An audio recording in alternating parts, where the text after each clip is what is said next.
What is up, everybody? Welcome to the God Mode channel. This is our Friday night D&D stream. We are playing Devils in the Details, a D&D or Dungeons & Dragons 5th edition political intrigue slash roleplay heavy campaign that is combat light. But there may be some of that depending on how things go. I am Jaso, the DM slash the wizard. And who else is joining me on this fine Friday evening? What's up, everyone? I'm Bailey, and I play Karma Tycoon, your tiefling, wild magic sorcerer, eloquence bard. Hey everybody, it's Luke, and I play Raphael, the Asimar Inquisitor, that is to say, a bard and a warlock.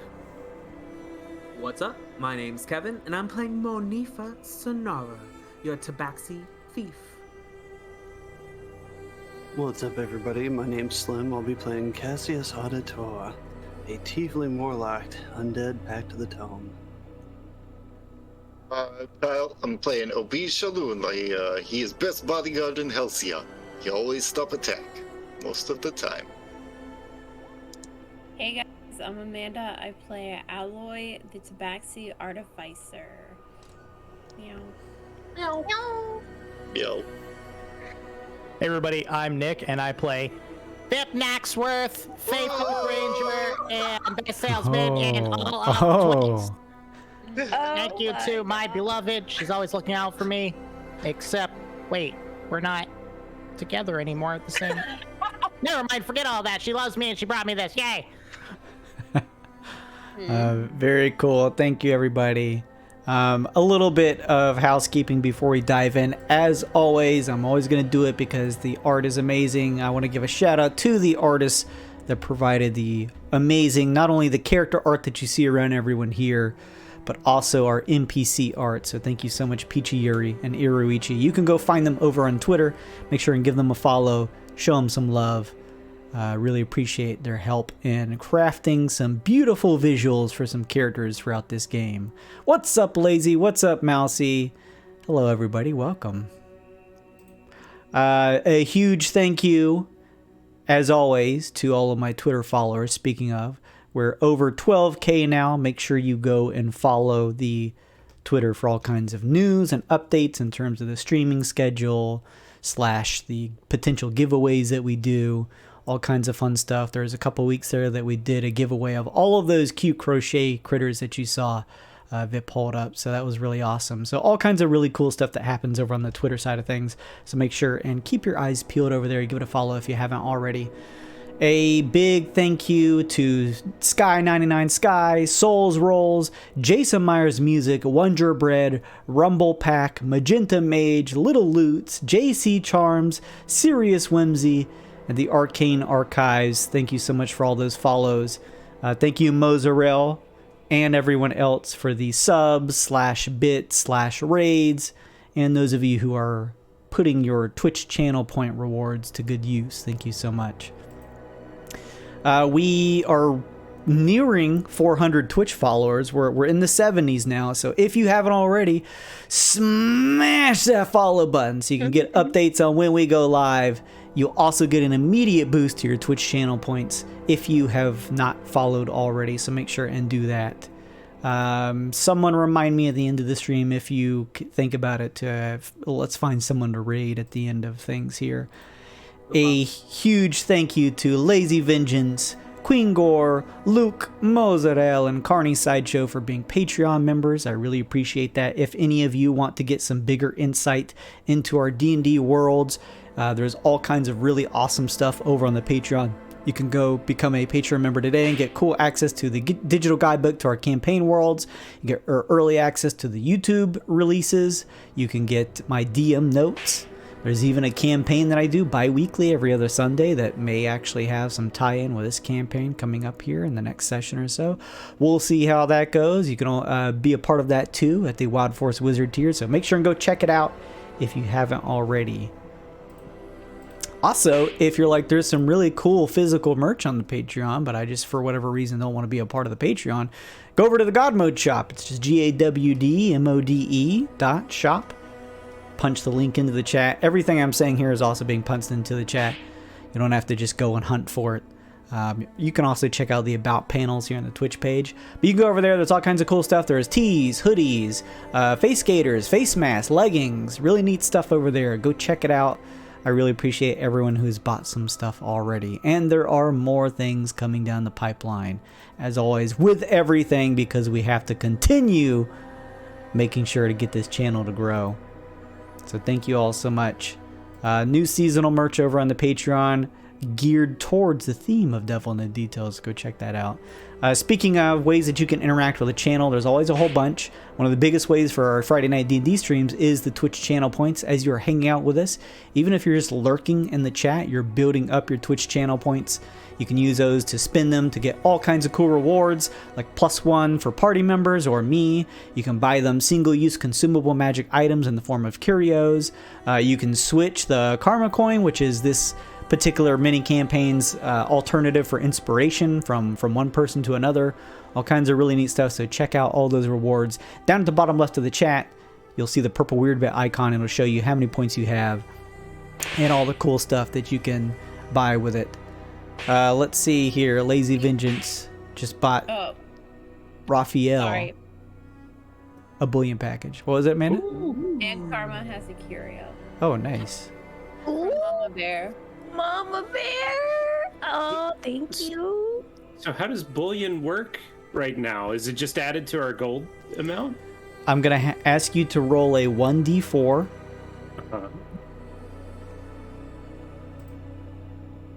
Oh, baby. Thanks, chat. And then basically the process is that is bullion, so it's times 10 because this is a big bullion package. So that is 40 bullion, which means an additional 40,000 gold to your account. Jeez. That's a lot. Thank you. It is a direct transition to gold now because that is what you currently carry. It looks like there were curios from back on Wednesday that Vip, Obese, and Karma got also. We already got those. Yeah, they already rolled and making got sure. those. Yeah, no, thank you for Thank pointing that you. out. However, Karma, did you just get a curio? Is that what I I heard? did. Give me a D10 roll, please. Lucky number 3. Number 3, let me take a look here. Let's see. All right. Let's grab this. I'm going to paste this, excuse me, into the chat. This is a gray curio. Let me read this and just make sure everything checks out first. Give it to me first and then read it. That's exciting. No. Let's see here. Okay, that makes sense. You did take that dragon's tooth from earlier, right? Yeah. Okay. You This is want a- to tape axes? No, you can have it. Okay.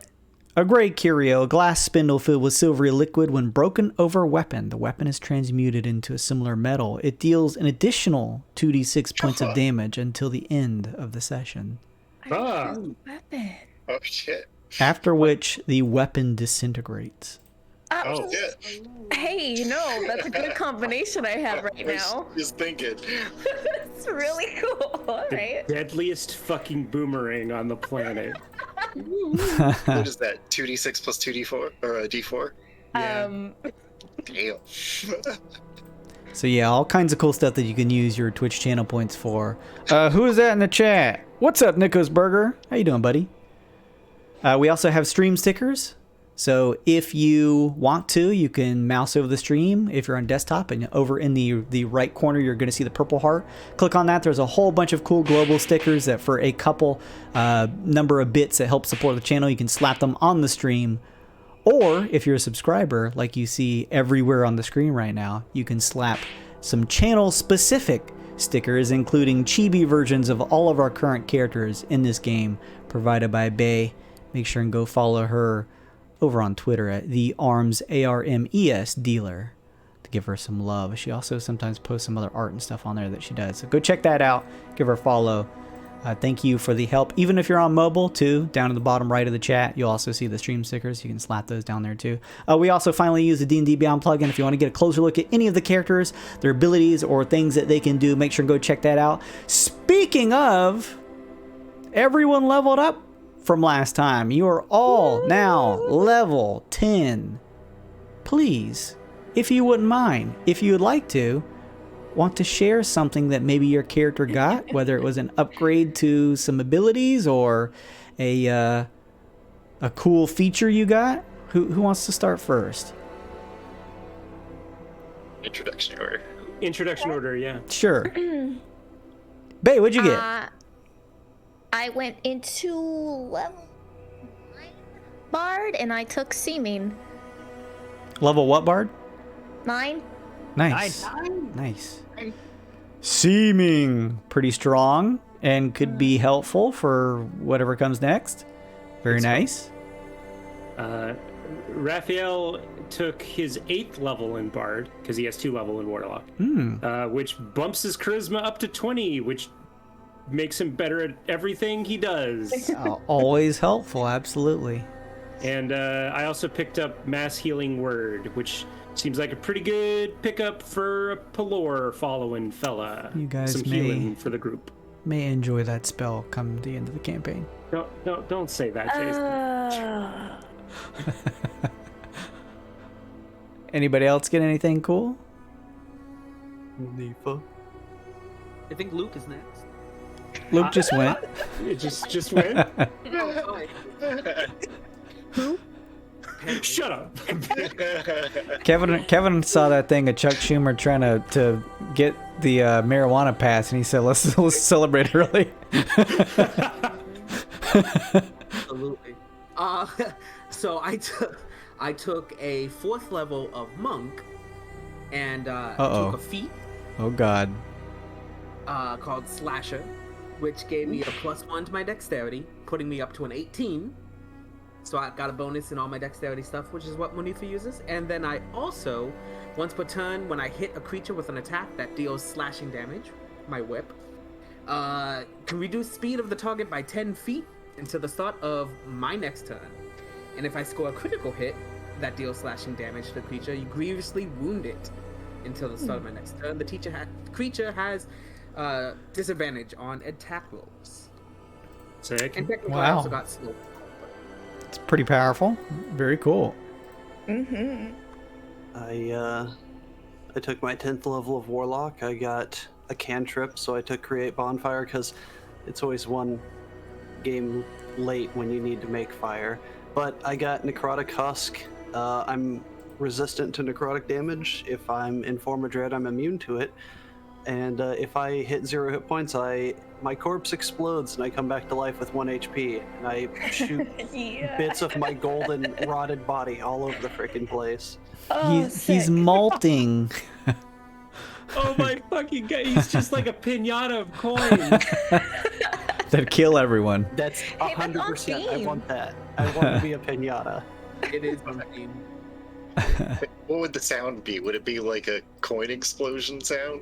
It's like dropping a bag of coins at like local mouse fun house. We can't say name for copyright reasons. Lucky sneeze. We can't say Lucky Disney. sneeze. We can't say Disney. Was it Disney we can't say? It's like Good night, a slot- everybody. It's like a slot machine when you hit jackpot. Yeah, perfect. Holy shit! That's amazing! Like little neon lights light up on his horns. All my bullion from Joaquin just goes. Oh, that's so good. Live by the coin, die with all your coins exploding out of you. Oh my god. Who's next? Obese got 5th level in Rogue, which makes him uncanny dodgeable, which means my ability went through the fucking roof. Super helpful. Which ability?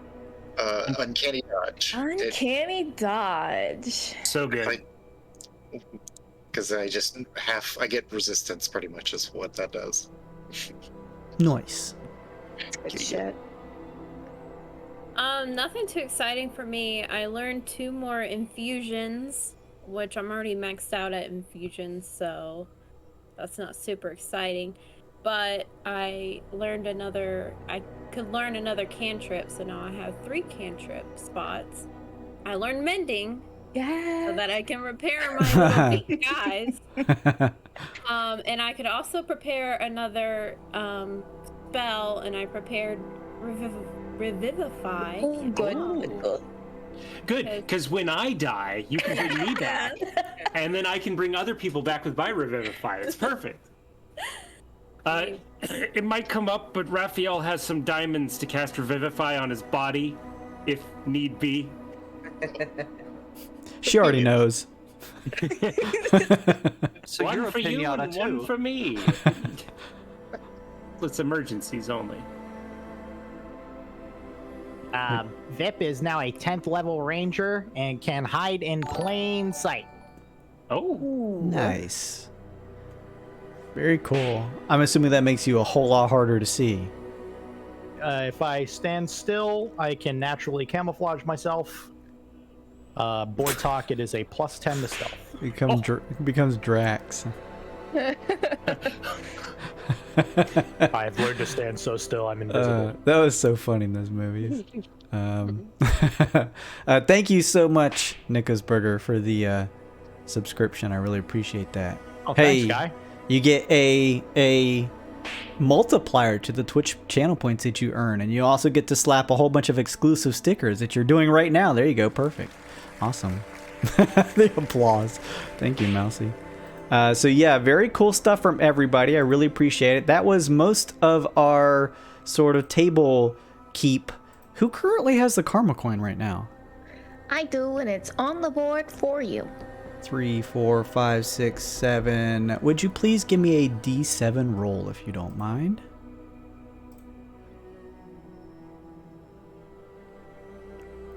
Four. 1, 2, 3, 4. Cassius now has control of the karma coin. Oh, Thank you yes. very much. You are very welcome. All right, so that was it for most of the upfront stuff. It is out of the way. Still no investments yet, though they may return towards the end. We'll see. In the meantime, I'm going to roll our intro, and then we'll roll some die to see who wants to give the recap from last week. So roll the intro. We'll be right back.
Responsible for anything he hears. It doesn't matter. It's okay. Mousy, thank you so much for the +1 to cast. I really appreciate that. Let's get some dice rolls as he wants to get through the recap from last week. No. Here we go, bees. Last week.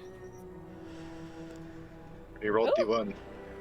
Uh-oh. Ooh, Oh, Vic. oh, Nice. Oh, it's Monifa. Wasted 20. Rushing it. Who did it last week? Somebody rolled I that don't didn't need remember to. I don't think it was me, was it? Did I roll for no reason? Fuck. I Well, mean, shoot. Oh, it was me, yeah. wasn't it? Because you tied last week. That's why. I think so. Monifa, what happened last time on? Devil's in the details. Well, alright, well, we got away from the bank. We were finishing that and we had a long conversation with Lushy about kind of what we're doing next. We got dropped off at the port in Lux. we needed to find a place to stay, but quickly, Raph and Cash. Raph wanted to go to his house to get his dog. They were accosted there by one of the demon cats. Yeah. But luckily, Obese turned him into a octopus. Oh, we totally need to have Kevin on our Wednesday show. It was Cassius. He had a curio that did him in. Okay, and so at the same time, myself, Vip, and Karma and Alloy were going to our place, but we were stopped by one of Obese's underlings. Warned us not to go because they were watching the place, so we did not encounter anyone. We met back up with Raph, Cash, and Obese down at the docks. I was able to sweet talk our way into a nice warehouse. Not so much sweet talk as I paid a lot of money, but it's fine. For a place for us to stay, as well as all the warehouses around us, so to keep people away. We finally rested. Oh, thank God, we finally rested. And then we went to see the Resplendent to just tell her what was going on. Oh, and we did also whatchamacallit last, didn't we? Arbitrate? Mm-hmm. Yeah. Mm-hmm. That's correct. We did arbitrate. We were supposed to split it all up evenly. We did, right? That it didn't. and then let's see. Yeah, we were going to see the Resplendent. While we were talking to her, 2 giant celestial angel beings came down and said that she had to go with them.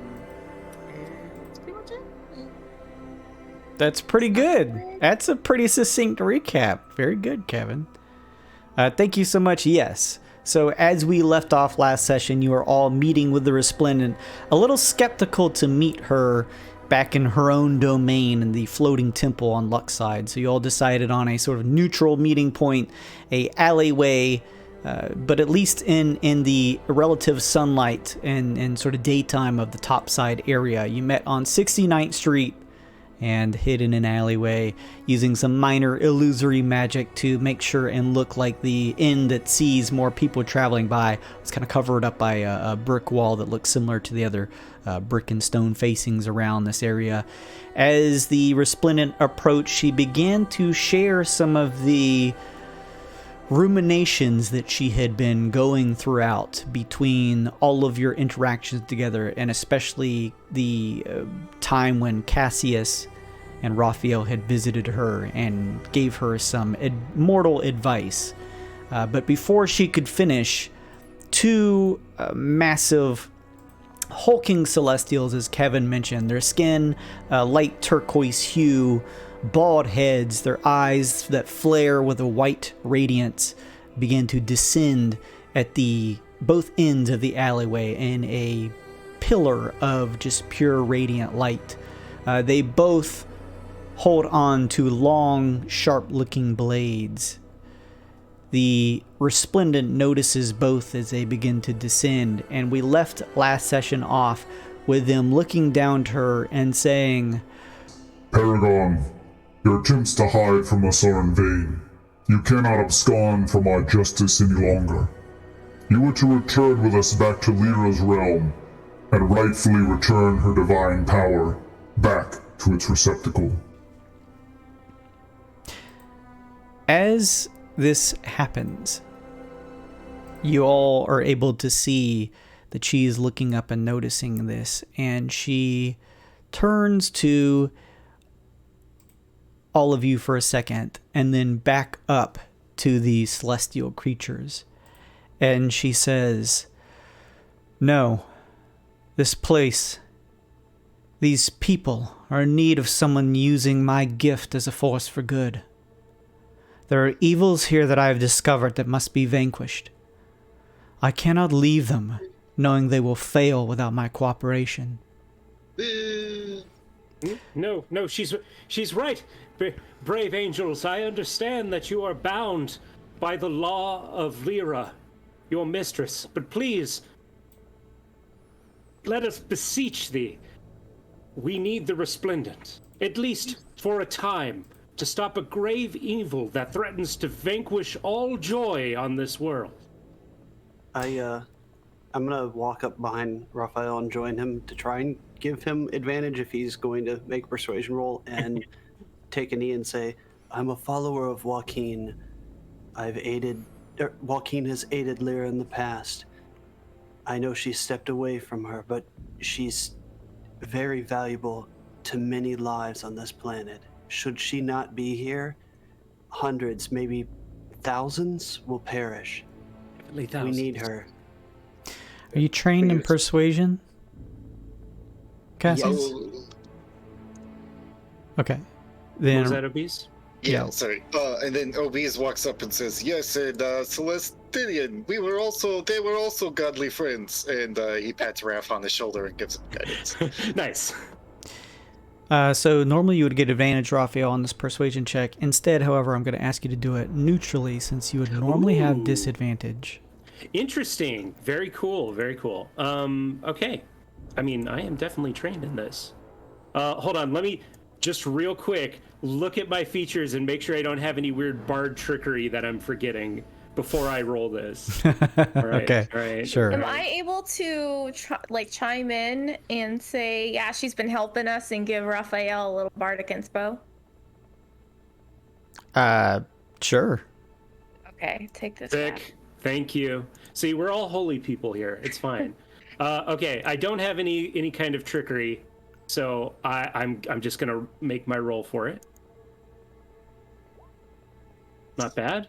And we got a 4, and I'm definitely using definitely for a total of 24 on the persuasion. And I got a follow-up spiel I'll do if they're looking uncertain. All right. As you and some of those around you, Raphael, make this case, they each have descended now in this pillar of light and have landed at their feet at the edges of each of the alleyway ends. You can hear some murmuring happening from the city streets. As you all make this persuasive speech to them, they each look at you for just a brief second, considering you before turning back to the Resplendent. And one of them says, The city is not our concern. We've been commanded to wait our god's return. Your actions have been in direct breach of her orders. Oh, even- it kind of broke up there a bit, Jason. I think it might be a little too bassy for the microphone. I'll go a little softer. Your actions have been a direct breach of her orders. To even call you a paragon is ill-fitting. We are not Go ahead. I request a stay of punishment. This is something that could be obtained in any law-abiding society, could it not? Similar to a stay of execution, yes? These are extenuating circumstances. Just think of the joy that could be brought to this city. In Lyra's name, it is still her power, regardless of who wields it, is it not? One of them regards you, looking your way, Raphael. He is very big, very tall, standing nearly 14 feet high. There is a piercing gaze he gives you, and he says, You would regard yourselves as allies to this one? We are both on the same path. We are no more allies than walking in the same direction. the one on the opposite end says, Then you will stand aside, or we will consider you enemies. You wouldn't happen to be enemies of the demon Lord Gratz, would you? Because if you're not, then you'd be helping him if you take her away. Good, that's good. Our actions in the city are simply to apprehend this one. You will either move and allow us to do it, or we will do it by force. Your actions in this city aid the forces of darkness. Would this be what your lady wants? They begin to slowly draw their blades. Wait. Right now, your decisions of taking her away, right now they aid in darkness. But once the darkness is defeated, then you can take her away and do whatever you want. We wish not to save her, only to use her, for this end. To defeat the darkness. I'm gonna throw my hands up, still taking any, and say to them, we promise that all judgment will be passed. You can come back. Is there any way to speak with Lyra? This is, as we said, a very grave matter. The Resplendent turns to each of you and says, stop. Oh. She turns back to the angels and says, you do not understand. I am not going back. Not now. I will not abandon these people to return to a realm devoid of its god who may never return. My time with them has helped to evolve my faith. If you wish to label me as a traitor, so be it. The angels say, We are not leaving without the divine power. If you will not willingly come with us, we will relinquish it from you by force. And you know what that means. The Resplendent looks and says, do not do this here. There are too many innocent beings. Go to the sun and do it. Go to the artificial sun and do it. The collateral can be avoided if you submit. Otherwise, we cannot allow you to carry on and use Lyra's power for whatever ends you see fit. That is much more of an injustice than a few mortals' lives. This is wrong. Who is Lyra's greatest enemy? Currently, the one that stands between you. The other one says, drawing its blade. The Resplendent throws out an open palm, her mace dropping from her sleeve and into her grip. He watches her wings pull out from an opening in the back of her gown. Her form grows as a pure divine light surrounds her. Oh, shit. She turns to you all, and in a much more divine voice, says, Go. Get as many citizens away from this area as possible. Now. What? Oh, fuck. Obese immediately turns heel and runs. Yeah, I want to grab Raphael. Come on, Raph. We can't stick around for this. We cannot stick around for this. Raphael actively protests, but I'm pretty sure Karma is stronger than Raphael. Oh my god, really? Yeah, I have a -1 in strength. Are you trying to stick around, Raphael? Yes, but not he's kind of vainly struggling against it, but not enough to hold back Karma from running with him. Mm-hmm. I also have a good one. Raphael will yell cowards at them. The Resplendent looks to them as you call this, and they look your way, and she draws their attention back to her as she says, Lyra's absence has tainted you. You have truly lost your way. What do you all do as you end the alleyway? The large, imposing angel that stands in the way allows you to step by him, completely ignoring you as you step by. You can see now a number of faces onlooking from the city streets at what's going on here. Some out of curiosity, some out of shock. Fuck. What do we do? Fucking Talking didn't work. Fuck. Yeah, Obese barks at the crowd. Yep. Get out of here. It's Raphael alive! We're all gonna die! Make a intimidation check. Assist on that if I go into form of dread. Sure. 26. What am I making? What attack? I'm Make sorry. an Intimidation. intimidation check. Intimidate. I'll give you a bardic inspiration on that. All right. Oh, fuck me. Since you're carrying since you're carrying a raving madman with you, I think that 13? Hey, can't you not roll lower than a 10 on checks like that? My God, I think you're right. You have advantage. 21 all day, if that's correct. Nice. I think it's called Silver Tongue. Yeah. Features and traits. Let me just double check really quick. Charisma, deception, persuasion, deception. Oh, it's persuasion or deception. Damn. Okay. Well, it was worth a shot. Do I still have advantage from what? I'll say I'll give you advantage from Cassie's activating his dread form. Oh yeah, that's right. He did say that. All right.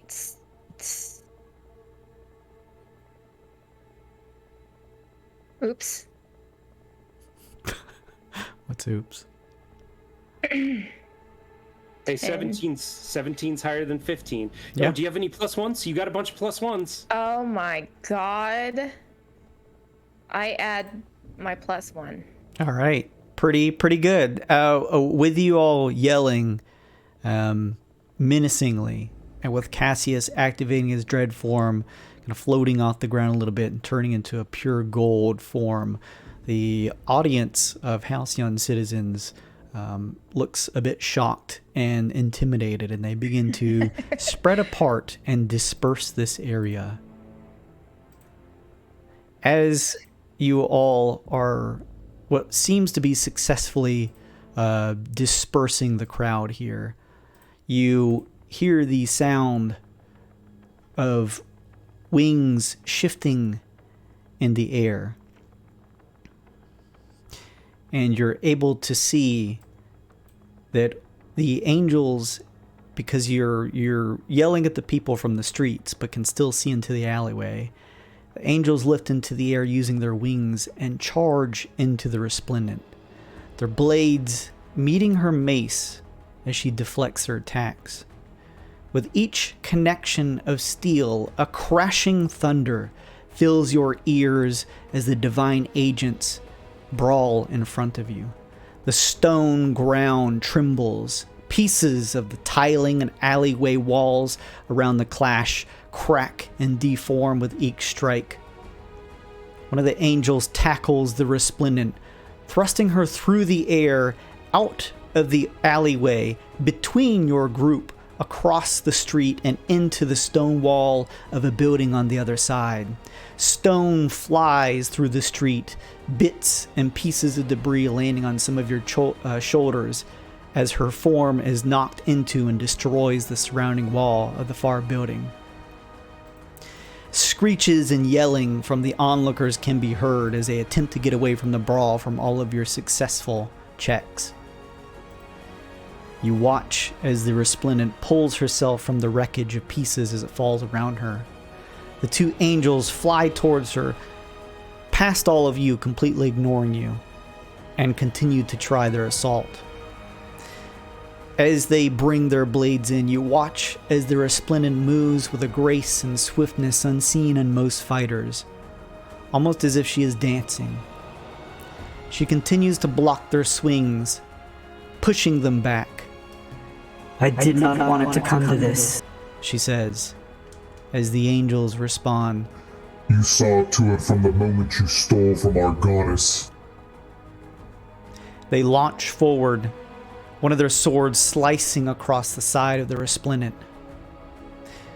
She continues to fight, but you each watch as fending off both of them proves difficult, as she continues to take cuts across her form, barely parrying away fatal blows. The echoing roar of their fight fills the surrounding streets. Blood begins to stain her gown, trickling down her arms and legs. Is there anything you all do while this happens? I'm gonna call out Fuck. I don't think I have anything I can do here. I just want to say thank you, Lady Resplendent, for everything. Thank you for trying. I'm going to ask her, the demons that she has in power, is there a way she can cause them to eliminate themselves now? Oh, that's a good idea. She seems extremely occupied at the moment. Shit. But without turning her face to you, she says, They're already dead. Hell yeah, Resplendent? This pleases me. I'm going to take a moment and just, while this is happening, pray to Joaquin and say, please, you did it for me. Give her a second chance. Aid her in any way. We need her. Without her, there might not be any more for you. All right. That's good. You say this prayer to Joaquin as you all watch as one of the angels thrusts forward with its blade.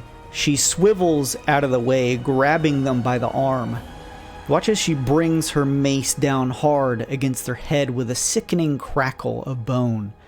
She smashes 2 more times and blood spews from the attack before the other angel throws themselves into her, grappling her, and with an outstretched pair of wings buffeting the area around, begins to ascend into the sky. Oh no. The angel that was in her grasp collapses to the floor, or of the street, blood pooling from underneath its head. The sound of steel echoes as its massive sword bounces onto the street. You all watch as the angel grips her tightly in the air as she tries to free herself. It continues to ascend 40, 60, 100, 120 feet into the air before stopping. The two, nothing more now than silhouettes against the backdrop of Halcyon's large artificial sun. The angel grips her by the neck, holding her out. She swings with her mace, but he grips it, tossing it away into the air. You then watch as he lets go of her, and she begins to rapidly fall towards the surface. You can't see her wings as she continues to plummet. The angel above pulls themselves down and dives towards her, smashing into her form while they both rocket towards the ground.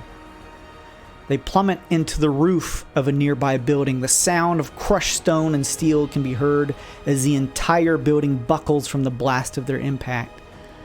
The roofing shudders and collapses, and the structure bows at the walls before the stone foundation snaps, the entire thing falling down into pieces. The sound of shifting metal and rock can be heard from within as the rubble begins to part, the two of them rolling out free of the debris out onto the streets, some 40 or so feet away. You watch as the angel rolls with her until he is on top, straddling her. He begins to bring his sword up into the air, ready to strike down into her. But before he can, she kicks him hard in the back. His strike missing only by inches as the sword digs into the stone street near her head. Unable to free the blade, the angel turns his gaze back to her, gripping at her head with its massive hands and pushing its thumbs into her eyes. She cries out in anguish as blood begins to pool around her eye sockets. You watch, using all of her bodily strength and force, as she rolls both of them across the ground, freeing herself from the pin. The Resplendent positions herself behind the angel as he struggles to get up from the knees, both of them exhausted. She grips his head with her own hands, one at the back and another on its chin. With a final yell, the Resplendent pulls her arms to the side, her hands twisting the head of the angel as a loud snap echoes through the city streets in a thunderous clap. Windows shatter, and the sound passes by all of you. The angel hangs there for a moment before falling forward next to its blade, dead. Dang, we should have just fucking fought them. I mean, damn. I mean, one hit from them, though. Yeah.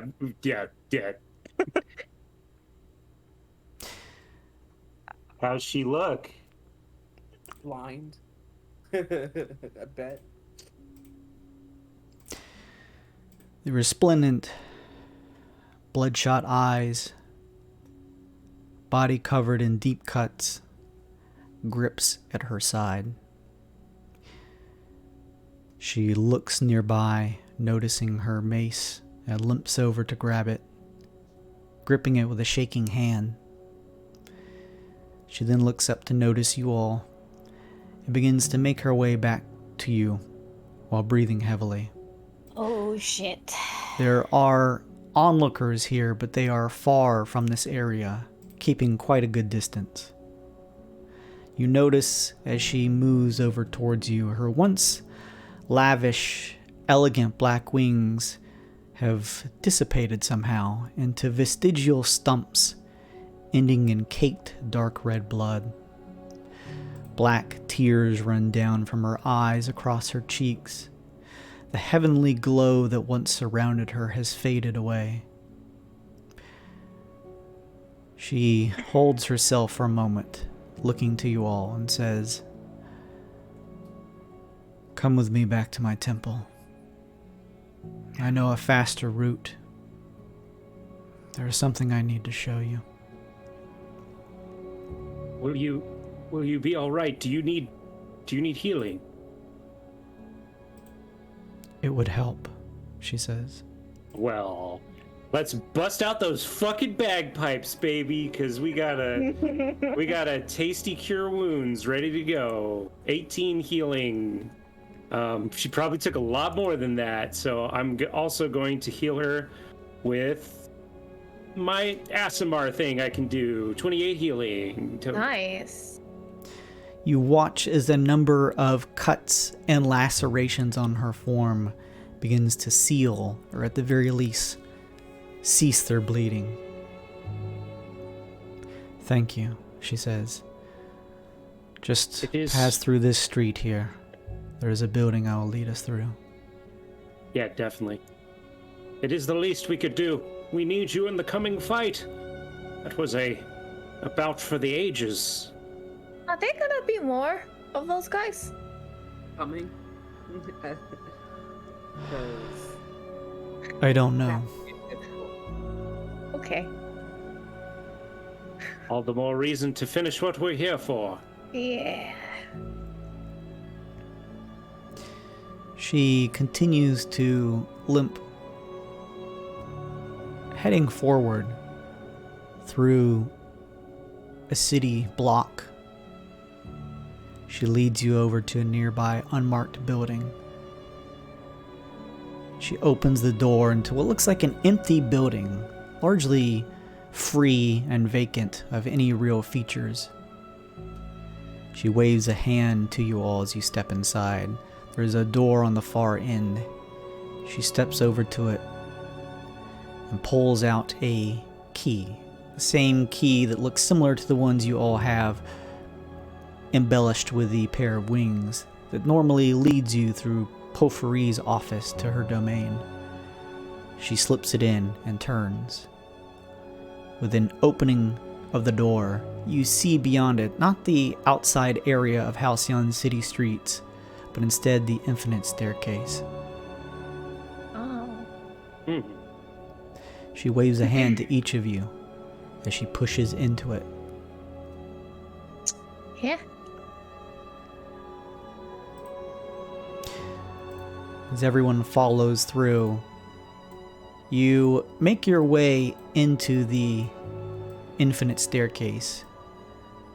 There is 2 or 3 sets of stairs that she just silently travels along. The trickling blood that you saw previously is now gone thanks to your healing, Raphael, and some of the others. And you're watching as she makes her way through here. She begins to run a hand across her gown. The pocks and stains, areas where this blood had stained her, She wipes clean with a magical aura as she does this. She finally makes her way to a platform as you all follow, and there another door at the end. As she opens this one, the same familiar roiling mist pours in as she steps through into what is her lair. Okay. We had no idea you had such access to the staircase. Could have come in useful before. You're right, she says. But that is inconsequential at this point. What did you have to tell us? Let me just finish cleaning myself, she says. Lady? It is part of the reason I wish to have you meet with me here. She cleans herself in every area that she can. You watch as she throws her black gown over these stumps that were once her wings. You watch as she tries to wipe away the black stains under her eyes, but they don't fade. She looks around, and you all walk into this grand floating temple here on Lux. She waves a hand and says, "Come to one of the rooms in here." And she begins to pass her platform where her throne is, and continues to head on towards the back of the rounded area of the temple here. Past a few etched pillars, there is a opening and a doorway. She steps up to it as you all follow, and with a wave of her hand, she opens the door, now fully clean of most of the blood and obvious battle scars and marks that she received just moments ago. As she opens the door, you each see that it leads into a simple room. A jar of water, some food nearby, the biggest piece of furniture here, a bed in the center of a room. On it lays Udis, the lizard folk. Oh, yeah. Covered in gray furs and sheets. You can see Broken Fang the bulldog lays at her feet on the bed. The resplendent steps up, kneeling down at the bedside beside Udis, and she says, "Udis, your friends are here." You watch as she rubs Udis's shoulder before pulling herself up and stepping back over to you at the doorway, and in a soft tone she says, "She is not long for this world. It is nothing unnatural, but her age and the stress of having to survive in the infinite staircase have taken their toll on them both. If there is anything you wish to impart with her, now is the time." Is she still under your joy, or has she been released? She has been released. Yeah, I'll go say something to her. Karma will walk up to the bed, kneel down, this, and I mean, if she's like, if she can hear her, she'll say. She kind of like barely opens her eyes just a bit and says, "Ah, the tiefling." That's me, the tiefling.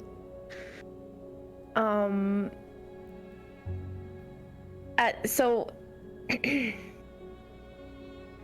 does Udis look like she's like legit dying? Yeah, she looks like she's, I mean, not incredibly different from the way you all found her, but certainly looks like she's moving much less.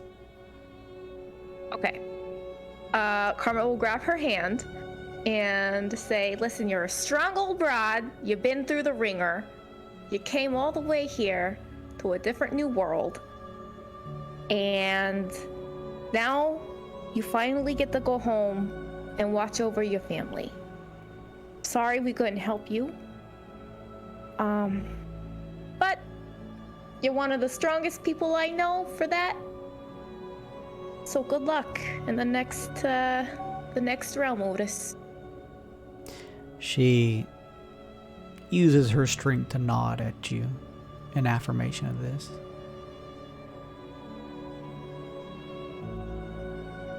Karma will get up, pet the dog, and walk away.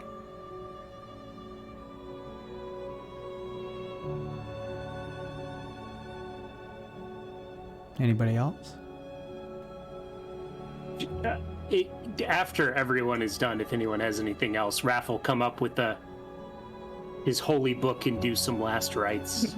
I was going to say I'd do something similar. I mean, I'm not proficient, I guess you could say, but I would say a few words to Joaquin and then just take her hand and nod to her and rub Broken Fane's head and then just walk away. He groans as you do. I'll do the straight up clinical, like right from the book, last rites, you know.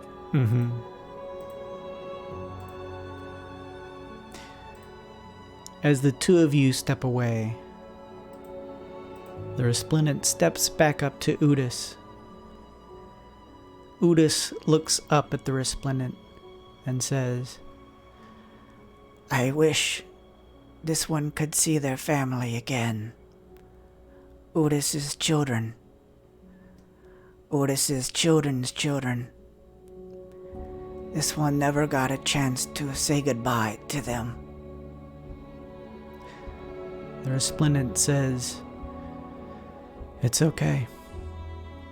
You won't be able to say goodbye, but you will be able to say hello to them again. But now, it is time to rest. Close your eyes. Fill your thoughts with the memories of those you cherish, the joy you felt spending time with them.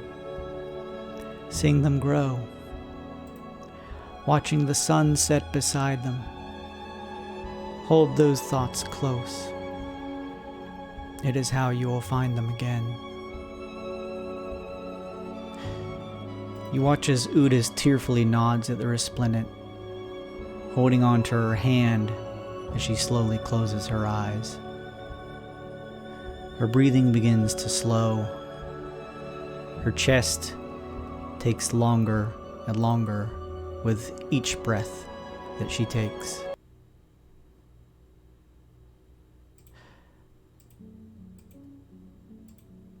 You watch as a slight smile slowly forms across her face. And finally you watch as Udis's hand looses its grip around the Resplendent's. The Resplendent gets up, stepping to the end of the bed where Broken Fang pulls his head up slowly. His bloodshot eyes warily stare up at her. His face droops, old and cratered from time. He pulls himself with a heavy, painful groan closer to Udis's legs, laying his head back down closer to her. The Resplendent says, I know. Sleep now. Go be with her. It is time you finally get some rest. She rubs a hand on his head. His body slumps, comforted by the caress. He closes his eyes, finally at peace. He goes to be with Udis. The Resplendent continues to rub his head for another minute before slowly stopping. She pulls herself up from her knee before covering the two of them in a blanket. She places her hands at the edge of the bed, and with a glow of soft, brilliant white light piercing out from underneath the sheets themselves slowly fall back down to the bed, Udis and Broken Fang's forms now gone. She turns to the party. My name is Paragon Ender. I was the closest and most trusted angel to Lyra, the goddess of joy. She pitied me. She told me multiple times that despite her spending the most time with me out of all the angels, I was still the most sorrowful of her celestial servants. She said that of all her angels, I was the one who bore the weight of humanity. I felt their sadness, their grief, their trauma. She said I bore that same pain and sorrow, and that the weight of it all should not pull me down with it. Joaquin and Lyra were close a long time ago. When Joaquin found herself trapped in the abyss, it was Lyra who took over Joaquin's duties in her absence to her followers to help out her friend. Most of Joaquin's followers became Lyra's. And when Joaquin returned to this truth, it drove a wedge between them. Years passed, and now Joaquin has again disappeared, without so much as mentioning to Lyra where she planned to go. Lyra was afraid it was because of this loss of her followers. This saddened Lyra, who eventually decided to search for her in the only way she knew how. She relinquished her divine power, sealing it in a holy receptacle in our realm. She tasked me, as well as the subordinate angels, to safeguard it for her return. And then she left as a mortal, just as Joaquin once was. Time carried on, but she has not returned. Other angels asked if I knew where she was, but I had no answer for them. Without her warmth and presence, my subordinates began to despair. All the while, I still felt the pangs of sorrow from humanity below. I wanted to prove to Lyra that she did not need Joaquin. She did not need to feel the sadness that welled within her.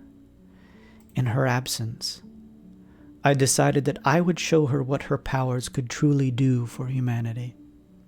When I took her divinity, the other angels saw me as a traitor. But before I could be apprehended, I escaped here, to the Twixt. There were many places that I could have chosen, but Halcyon has a particular sorrow to it, despite its charismatic facade. I began using my powers to awaken its people, so they would no longer feel that sorrow. But, thanks to your wisdom, despite being mortals, you have shown me a different way. Your perspective has proved invaluable, as have the ordinary citizens of this city that I have met with in my short time here. I will use this divine strength I currently possess to help you end the reign of the guild once and for all. Afterwards, I will relinquish this power that is not my own, and from there on will serve Halcyon's people to the best of my ability. I have freed every one of those that I have awakened, and vanquished the demons who are under that power. I will no longer offer the joy that comes coupled with my goddess, but help them discover joy within themselves, one greater than simple monetary gain. If they seek me, I will do my best to serve and educate them. But if not, they may continue to happily live in Halcyon under my protection. I choose to no longer be the resplendent. I now choose to be known as the ender of sorrow. When the time comes to face the sheen, you will have my divine strength. Excellent. I would also hope that you would still help me serve Halcyon by continuing to arbitrate for me. Either way, I will assist in stopping this fiendish scourge and free Halcyon's people from their enslavement. This is excellent news, and I think that those celestials that accosted you, They have truly strayed from the path, for it seems to me that you are not a thief, but a steward of power for a goddess in absence. And as we saw, the lizard folk, she died with a smile on her face. You didn't even need to use your powers at all. She died happy, naturally, of her own accord. The resplendent thinks for a moment and says, I truly do not know if this is what my god would want, Raphael. But you are right. That is the first time I have not used the power of joy to awaken someone, to bring them some small amount of happiness, to remove their sorrow. This is all we can do. After all, I am no cleric. I do not speak to Pelora. All I have is faith that I am abiding by his wishes. Perhaps it is the same for you. I'm gonna walk up to her and extend a hand out. You have my apologies for my doubts in the past, but I'm glad that we can work together. Hopefully, like your patron and mine in the past. Maybe this is an extension of a new beginning for these two to work together again. Cassius, your doubts had merit. The path that I was on was not the correct one. But it is through your insight that I now see a better way. And she shakes your hand. Right. Bow my head and step back. Well, go ahead. All right. So we have your help with all of this going on. That's great. Have you heard anything from the devils at all? Like alone? I have not, no. Okay. Do you have any soldiers left? It is only me now. All right. Great. We will be fine with her power. I have seen it. We need Lom's power, and we can't get a hold of Lom. Then I think we know where our next destination is. Yeah. All right. Gotta show up, everyone. All right, Resplendentness. We're gonna go to the Dapper Devil, and there might be a chance that we might get attacked by demons. So you should rest. You'll need rest. Your strength. Look out for angels. Keep your head down.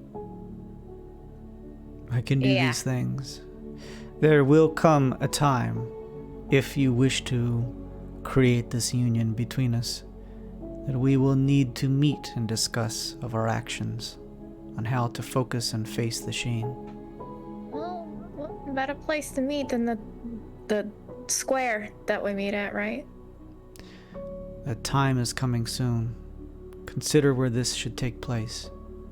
And perhaps it is you who should mediate this yourselves. Our factions obviously do not overlap. But perhaps it is time at least to deliver the killing blow to a greater evil, that they, at least for a short span of time, meet on mutual ground. Hell yeah! Precisely. Suck it up. Get shit done. In a manner of words, yes. Be wary out there, investors. The guild is dangerous. Little. Until we meet again. She nods. All right. Do a cool walk towards the door. It's very cinematic and awesome. and difficult to describe. It's in slow motion. There we go. There you go. Slow pan the camera out, slow motion walk towards the door. There we go. Instead of going through town, do you happen to know if there is a shortcut to any place in Lux around the Dapper Devil? I can help with that. With the staircase? Oh, the staircase, sorry. It may take some time, but you would avoid most of the traffic. I think that's what we have Monifa for. All right. Just Why are we going to the Dapper Devil? Get long. Make sure Lom is okay. Because We've lost contact with her. Okay, yeah.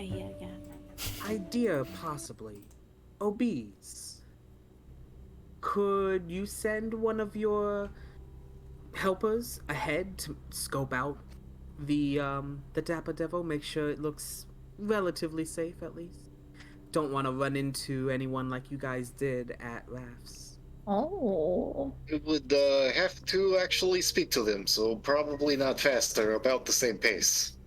I'll just clairvoyance real quick into the dining room. Ooh.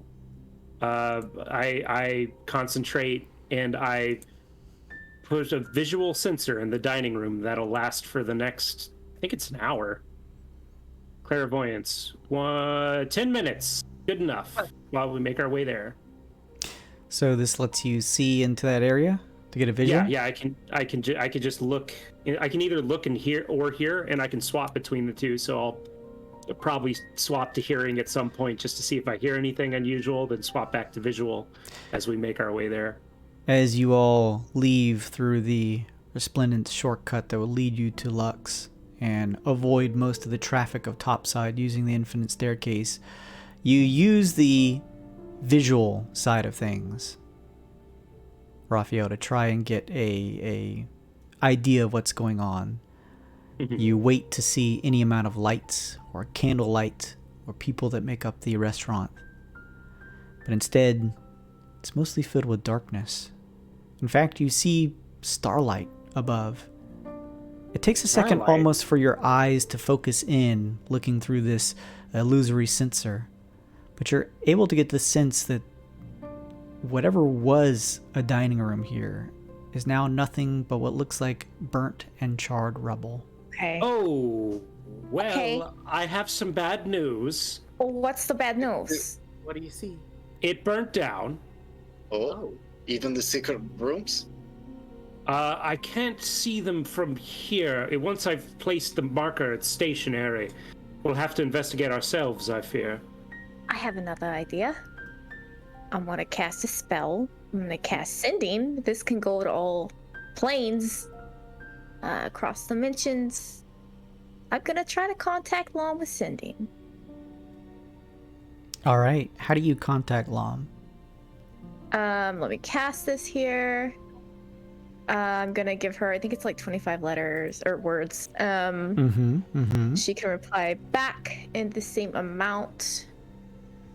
I'm gonna ask her, Lom, Karma, where the hell are you? Please respond. Demons everywhere, on hunt, resplendent on our side. That's 25. Nice. Oh, two more. 2 more. Love you. I knew it. I knew it was going to be love you. Similarly, can Lom respond in 25 words? Yes. Does it have to be 25 words? Or less. It could be less. Okay, just making sure. You hear back in your mind.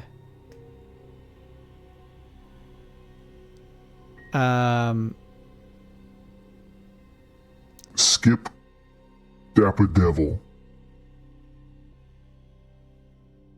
Go 2 blocks down. Blocks down? 2 blocks. Oh, 2 blocks down. Okay. Blocks down. 2 blocks down. From the Dapper Devil, yep. Locked. Unmarked building. Is marked Okay. with Thieves' Cant, I can read. Me, I as well. Break in. Use stairs. Smooch. That's Lom, all right. That's good.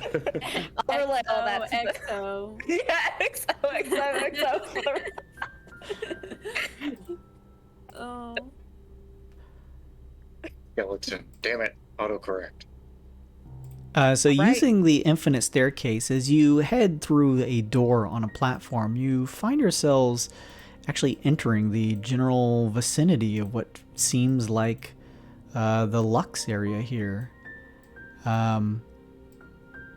It's pretty quiet, as Lux typically is, besides the far-off distant noises of fanfare happening, different concerts, the sounds of music and rhythmic sounds kind of surround the area here. As you kind of look around and get your bearings, you're probably just maybe 10 or so minutes out away from the Dapper Devil from here, so not a bad shortcut. Very good. All right. You said that it was behind a locked door of some sort? Unmarked building? 2 blocks down.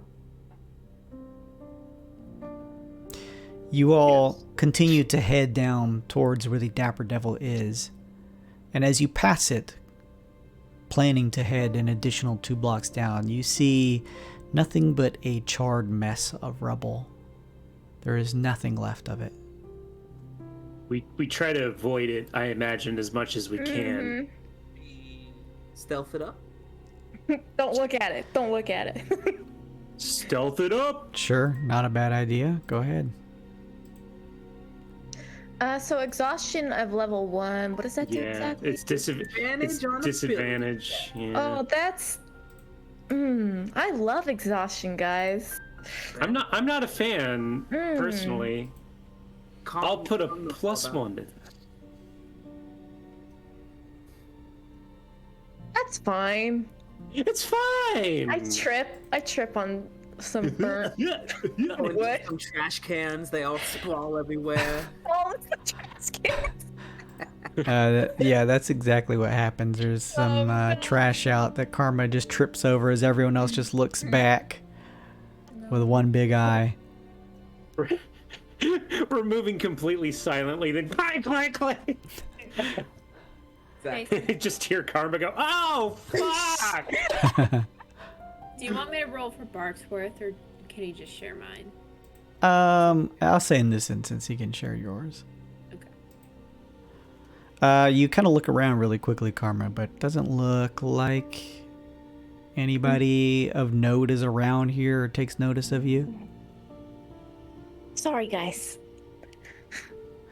Raphael says, you clumsy oaf, and then he runs into a wall because he rolled like an 8. That's great. Ah, shit. What's up, Hope? Thank you for the raid. What's up, everybody?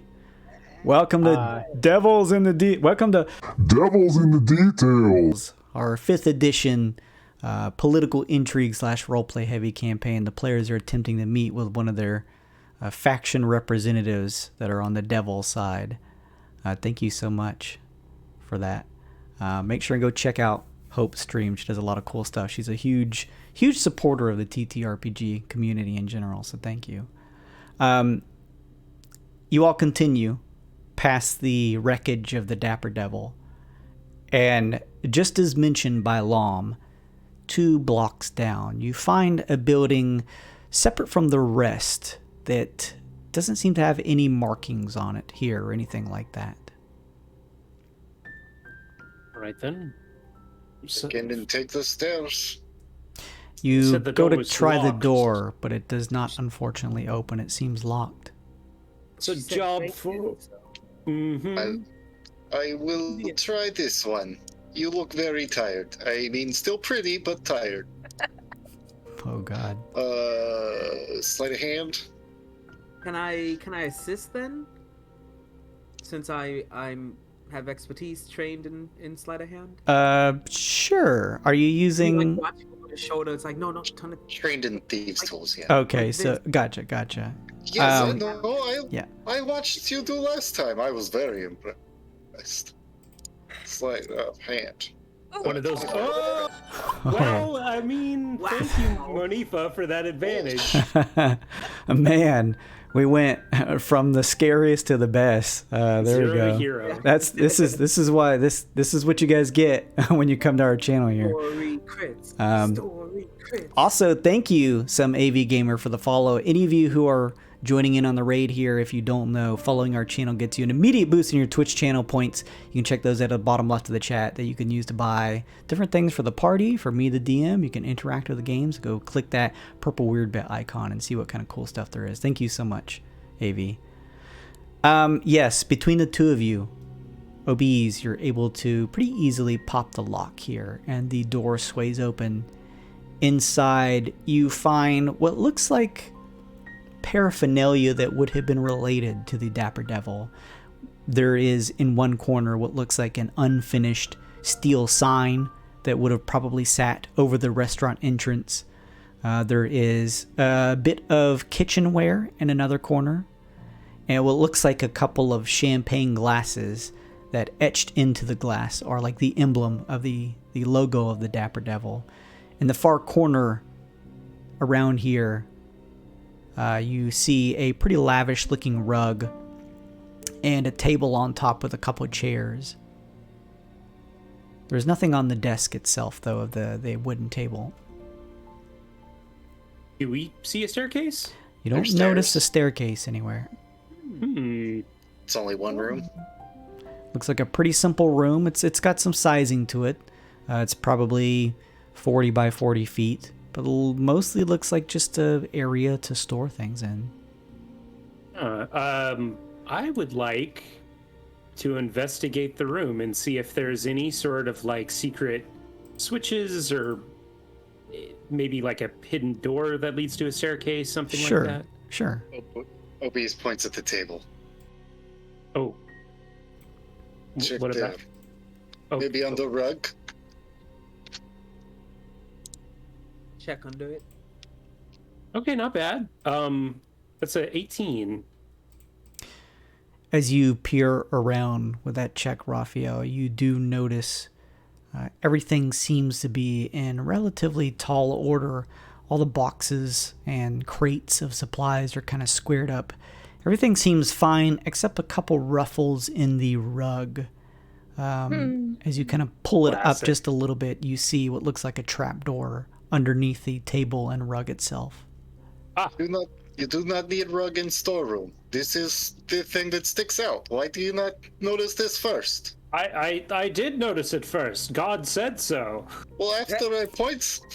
Fair enough. I figured it would be a staircase going up instead of down, but I guess it's more fitting for a devil this way. This is how you hide. Make assumptions. Just open the trapdoor then, OBs, Mr. Bodyguard. Yes. Does it look locked? It does. You got this one again, honey? Do you want me Yes. I suppose that is my cue begins. I will do I'll assist. this. Arctic inspiration. What's up, Top Down Tabletop? Yes, there is some D&D happening in here. What's up? 22. One details. Yep, pretty easily you're able to pop the padlock on here and kind of shifting the table out of the way, pulling the rug out, kind of rolling it up and setting it to the side. You take off the lock and pull the hidden door here open. It sways open, and beyond the wooden hatch, you see a set of stairs that leads below down into a dark hallway. Well, Karma goes la da da da da da. Karma goes marching down the hallway into darkness. Raphael pinches the bridge of his nose and walks down after.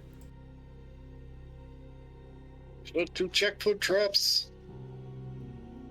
Well, yeah. Out of an abundance of caution, I suppose I will. Sure. But I don't think there's a necessity.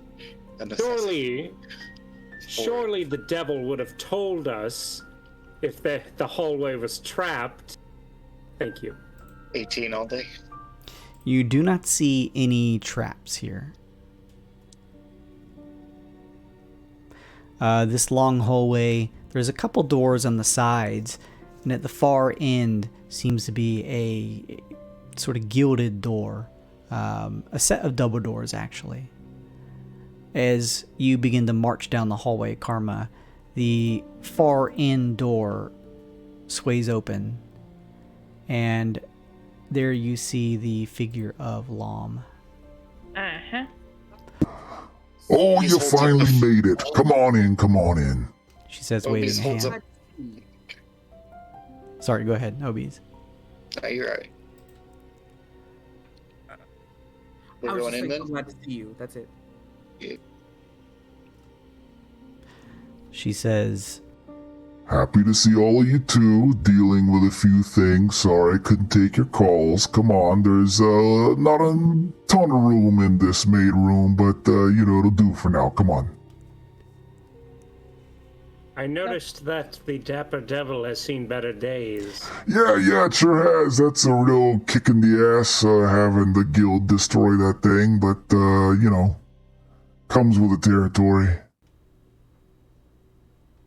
So they found out about you and you had no idea and thought you had the upper hand the entire time. Thought they really were Oh, the I- entire time. Never assume to have the upper hand. Oh. You were just talking big. I see. Sometimes you gotta talk big to get where you want, Karma. Oh. You know this better than anybody. I do. Indeed, she does. thank you, Never Enough Mars, for the follow. You get some Twitch channel points. You all step inside, I'm assuming, into the small office of Lom. This looks like a sort of like makeshift office. There's a lot of things set around, almost as if there is a number of like boxes and crates set down, like when you first move into a house and you plan to open up everything and furnish it, but just didn't get the full opportunity to do so. So there's like a velvet couch in a corner that Lom kind of grabs some scrolls and stuff off of. There's a kind of quick ramshackle desk over in the corner as Lom steps over to sit down in. Yeah, take a seat or stand wherever you can, Gotta deal with some things. So, tell me, how's your last couple days been? I'm gonna step forward and pull out one of the last bottle of wine I have, and put it on the table and slide it over to Lom, and then just step back. A gift, seeing as your other place is a little out of commission at the moment. Yes, I appreciate this very much, Cassius. Thank you. Last few days have been hell. Your voice changer stopped working. I don't know if that was intentional or not. Oh, yeah. How about now? There it is. There we go. Yeah, there we go. So the Rakshasa are still after us. Angels might almost be after died. us. The other demons are definitely probably after us. Whoa. One thing at a time. Rakshasa. Yeah. Alright. We really need to deal with those little fuckers. That Telling us. I they don't are suppose you have any magical items that could transform them into something a little more susceptible to our abilities. We're mostly magic-based, and they seem to not give a flying, pardon my French, fuck about that. I agree, which is why if you see any of them again, make sure to hit them real hard with something. Or slice them with potentially something sharp. I just hold my little ceremonial show tool that I don't actually use in combat and frown. a rapier that I actually don't use in combat.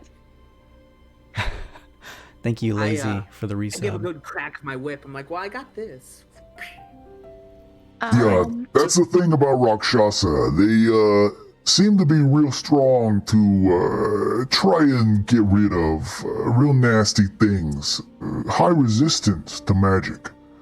But they're not exactly the most well-armored of foes. If you can catch one off guard and just beat the shit out of it, hopefully that'd be enough to take it down. Just don't get too close where they could potentially touch you, like plane shift you somewhere like the element of water or something where you're drowned. They got all these things.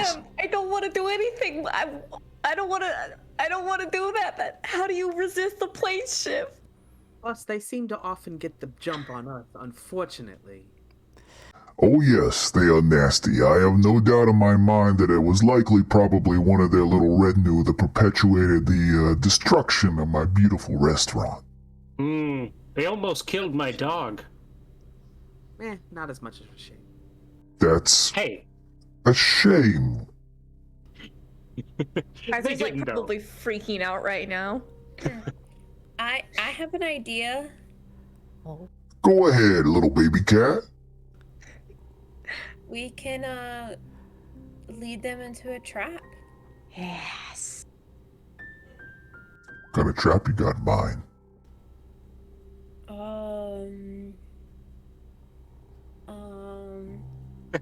We'll figure that part out. She's a big idea person. The details will figure It's out. look, it's a great start. We just need to do a bit of planning from here. So one was waiting at Raphael's place. Who's to say there's not others? Otto said that there were some at Cat's place. There's probably one at my place, and Cassius's, and so on. Do you have any more devil slaves or business partners or whatever that they are? Oh yeah, I got tons of people in the network. Come on, babe. Okay. Duh. All right, great. Maybe that should be one of the traps. We go to one place, surrounded with devils, be like, oh, I'm finally home. I'm so tired. I'm ready to go to sleep. Hope there's no Rakshasa here to attack me. And then boom, we all attack him at once. Oh no, I'm so vulnerable. All alone. Holy shit. I like that idea to the extent that we would at least probably have somewhat of a number advantage. Less keen on the idea that a number of my people would just be standing outside the building at what is likely pure daytime, waiting for some type of battle to happen in the streets. No, we would do it inside the house. They would all just casually walk in as I'm talking, you know, like, oh no, I'm in my bedroom about to go to sleep. Nobody's ever going in the door. Devil's going in the door. You know, like that kind of thing. Like, talk until we get all the devils inside the house. Then we fucking blow it up. I'll get a noise complaint again, but who fucking cares? I think we might be getting ahead of ourselves here. What do we think the chances are that the Rakshasa are present at the auction we need to go to? Oh, yeah, the auction. I would assume. Granted, And we'll all be in one place, but maybe so will they. Oh. I did happen to receive this information, yes, and if I'm guessing and going on my wit, I would have to say you're probably right, Raphael. At the very least, there may be one, if not more of them there. If they're not all going to be there, it'd be easy to at least take one of them out and put the numbers a little bit more in our favor. I say we act at the auction. We'll need to be there anyway. The big focus at the auction, of course, is getting that puzzle box. Of course. Number one. And if there's less folk bidding on it, all the better. This is true. We could use one of the warehouses as a, I don't know, good distraction to draw a few of them away. Do you? Well, they don't know that we're at the warehouses, and I think we'd like to keep it that way, right? No. One of our, one of our own houses. Possibly my ramshackled, awful place. Fair. Leak some information to them and have them show up there. Lom, isn't there a way to put like a circle on the floor to bind a demon or hold it in place for a bit? Something I could look into. It's a potential. They're tricky things, Rakshasa. But I think with powerful enough magic, it at least gives us hell's chance. Well, my spells against them will be useless. However, my spells are also good for ensuring that we don't die. Always a good thing.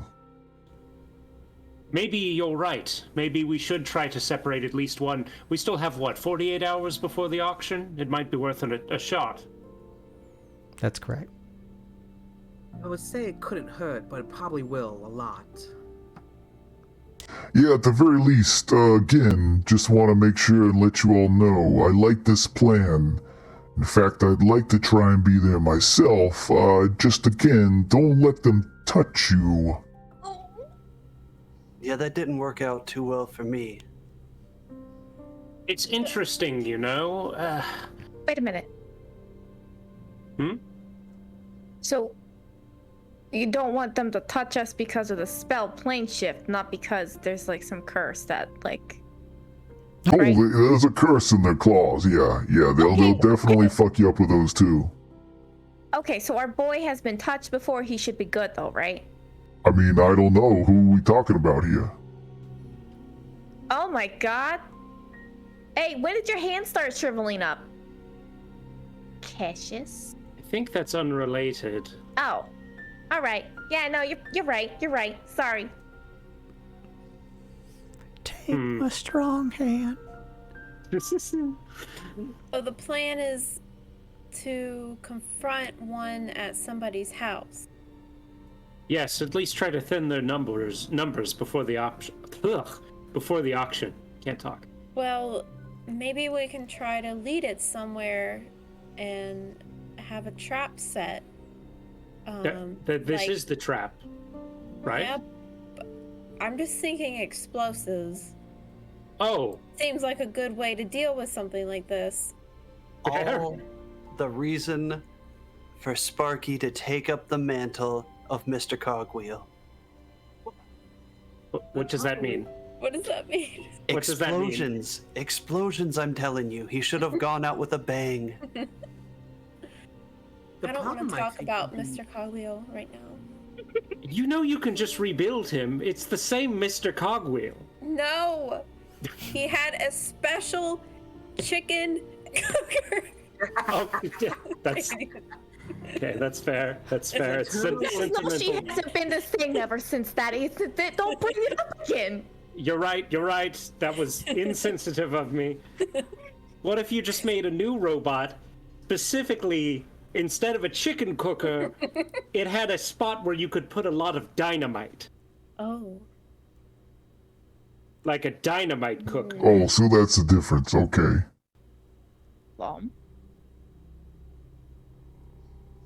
Lom, do you know where to get a lot of explosives really fast? I mean, yes, but, you know, what's the plan once I get them? That was my question, because I don't know if we're going to be able to get into our houses to set this up ahead of time. They're already watching them. This is fine. This is fine. Here's what we do, everyone. We walk in. Oh, go ahead, Obese. No, you go. I was just gonna say, we walk in with Aloy and Bombot, what I'm dubbing Bombot, and we say, oh no, Rakshasa, we didn't plan for this, and then you detonate the bot and I'll dimension door us out before it explodes, right? Simple, easy. It'll be a test for the Lightbringer for the future. A small holy explosion. It doesn't even need to be a holy explosion, really. We could just put a bunch of nails in there and probably be okay. But I'll bless the nails. I'll bless the nails. I feel like that assumes that the explosion kills it completely. Well, we don't have to blow it up right away. We could try to take a chunk out of it first, right? Weaker is weaker. Weaker is weaker. What do you think, Lom? I think that they're a huge pain in our side. This is a difficult thing because these particular Rakshasa hold some of the higher ranks in the guild. They are like the right-hand men of the guild, if you will. They are the ones that you've probably seen a few times before. They carry out these particular tasks when it comes to subterfuge or, cutting a few names into the Book of the Dead if they need be. So, if there's the opportunity, considering how important this auction is, that one of them is going to be there, killing one of them may potentially have the opportunity of removing that member who would be assigned that task. That'd be one less person you'd all have to bid against. However, Excellent. The opposite side of all that is that you're trying to kill a Rakshasa. And they are crafty creatures. But we'll have devils with us who are also pretty crafty, right? I mean, if you're trying to just blow your house up, I don't know that I need to spare a whole bunch of devils. Let's fucking blow it up. Fuck those neighbors. See if they find me then, huh? Well, hold on. Whose house are we talking about here, first off? Blow up mine. I don't need it anymore. It's like a walk-in closet. I think whose house we blow up is not important. If I was one of Rakshasa, and I already knew that another Rakshasa has failed, I would not hide in the same place. I would expect a retaliation. I think we need to draw it somewhere. I think the tiny cat, she is right. We need to draw into traps. That's what I've been saying. Well, then, how do we do that? Well, we own a city block on the bay. At the moment, we have rented a lot of real estate. And, I think somebody's gonna have to be a decoy. I will. So... I'm good at being decoys. I think I can't fight. I think we should nominate pair. One goes down, cannot save himself. Two goes down, nobody's going to be safe. And who's to say that we even have to kill them? Like I said, Lom, if there's any way to bind them or hold them, I mean, I know you can... I assume there's got to be some way to bind or hold the demon down. We just need him not to be there for the auction, at least. We do Wait have a second. resource. One of you got that sensor? Sensor? Yes, of course, I do. Oh my gosh. Now here's the thing. You kill a Rakshasa, of course. They're not gonna be dead. They're gonna reform in the abyss. That's going right in my sensor, trust me. But that's the thing. You happen to kill a Rakshasa, you got the chance of keeping that thing's soul right inside of that item you got, Raphael. Trapping that son of a bitch right in there. That seems like the perfect plan. You'd be not only eliminating one of them out of being a potential roadblock for us in the near future, but we'd also be putting a permanent stop on it from being able to reform after a time and coming back to try and serve any vengeance on any of you. Of course. And we have the added bonus of being able to gloat to it. Right to its dumb face. Here's the thing. If you're really serious about this plan, I can provide you with some, let's just say, serious explosive power. But in return, once you have successfully dealt with this Rakshasa, no matter what one it is, and you've contained its soul, if you can successfully do so in that sensor, Raphael, I'd like you to bring it back to me. For what reason? Because I will be extracting the soul from the sensor to hang on to myself.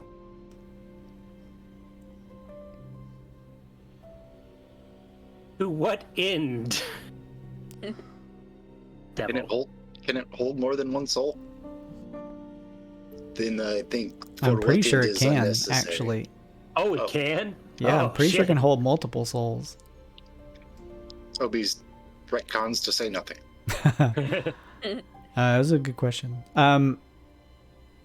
Lom says... lost souls.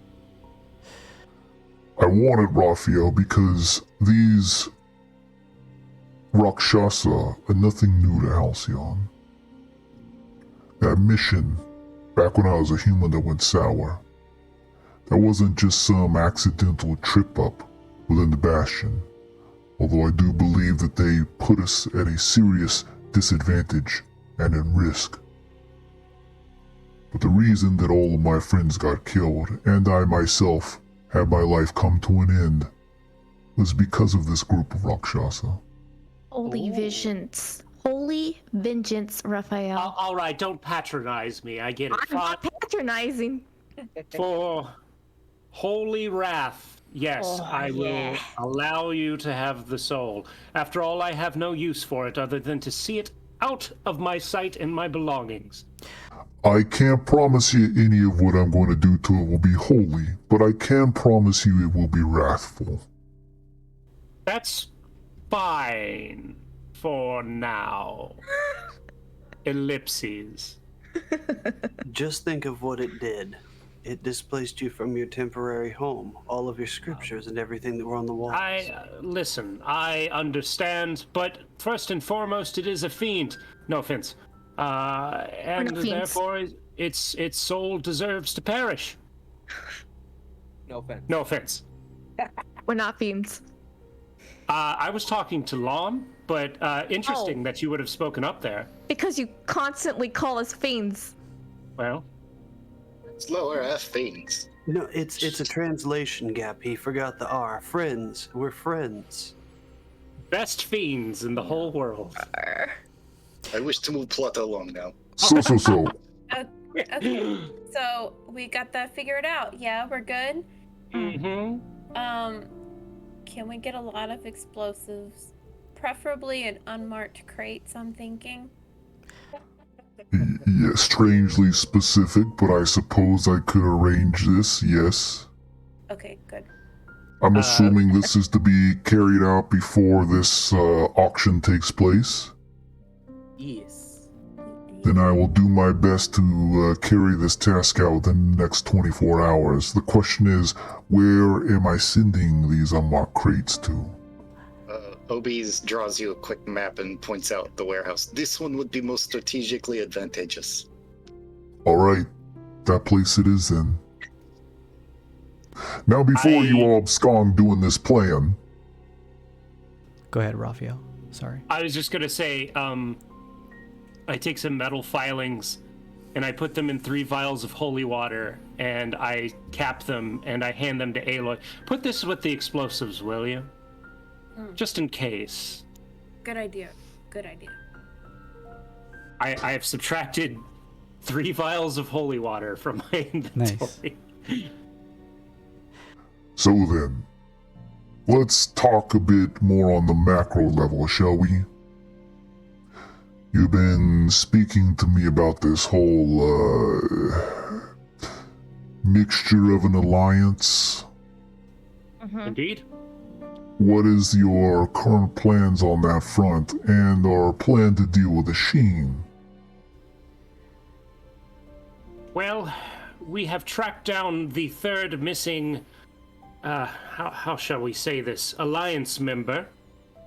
Other than us, of course. There's you, there's the Resplendent, and then there is one more, a member of the Bastion.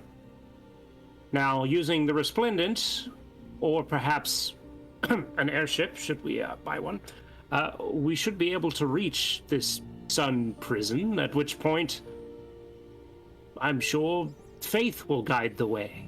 Wait, hold on. Does this spelljammer you intend to buy teleport inside of the sun? Because that's where you gotta get. No. Alright, so, note 1, you all need some way to teleport inside of this place. Fair. Alright, provided I find a way between my connections here at the Scorching Quill to do such a thing. What is our plans in terms of the actual face-off against the Sheen? And potentially this little Daedramir that's now in the mix. We quell them with holy vengeance. It's self-explanatory. The Sheen is the one person that we definitely need to go for to get soul inside. Correct. Daedramir would probably be going after us. In the meantime... Let me back up here for a second. Huh? You go to this auction, you win it, you get the puzzle box. What are your plans to do with the unholy rites? Oh, destroy it, right? We're all agreed. Surely. All right. Even if that doesn't completely destroy the ritual, it's at least got to be a pain in the ass moving forward for the guild. I'll take that. And then the plan is for you all to march in there, what? With the resplendent amiss shoulder to shoulder, trouncing and bouncing together as we go and fight the Sheen? That's how I saw it in my vision, yes. But this was also probably a drug bender, too. I imagined that it was metaphor and we would find a way to use your abilities to actually get there. Oh, another fucking metaphor. Yeah. Maybe. The visions are not directions, but clues, yes? They were induced by drugs. Well, what if we get all you threes together along with us and we discuss all the information we have as a whole, and maybe that's what we need to work together as a Everyone whole. on the same page. Yes. A summit. Yes. Badass alliance. The Resplendent is one thing. I can play Patsy with some angel woman for a small period of time, sure. But I'm not working with the Bastion. Oh, baby doll, the Bastion fucked Bastion over. It's fine. Like, I mean... We are working to preserve our world, nothing more. Yeah. I agree. However, I don't potentially see them as particularly fruitful in our endeavors. And they're you, but they tend to help. Also, let's keep in mind, I don't think you've met this member of the Bastion before. He is just as much as screwed over by their machinations as you are. So old Bastion is dead. Every one of them? I mean, The ones that count. Metaphorically. We saw it in the vision. Who exactly still lives in the higher up positions of Wait a Bastion? minute. I don't know I don't know all of it, but I know Just who you know by name would be nice. I mean... Dazel, still kicking? What was the question? Is Dazel still kicking? Yes, and we're gonna try to keep her alive because she was screwed over by the Bastion too. Lom. You can work on that. Yeah. Who else happens to be alive? The Gilderkins? Probably. Well, frankly, we have no idea. Which chip are you searching for? Just trying Let to us know cut chase. who exactly is left. Who are you talking to? Who's left? Who's alive? I got an inkling that Dandy had been captured by the guild. Is he still alive? We have not found Dandy.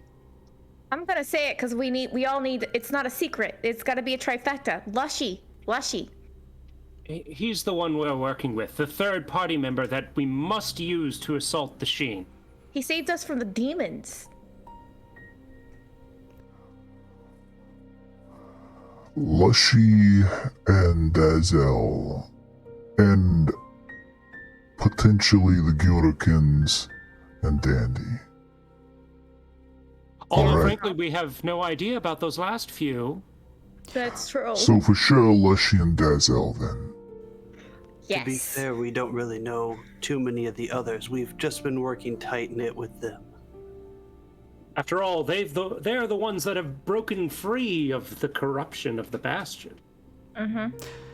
Lom leans back in her ratty chair that's sort of torn at some of the edges, the cotton kind of puffing out from it. She runs and presses her fingers together.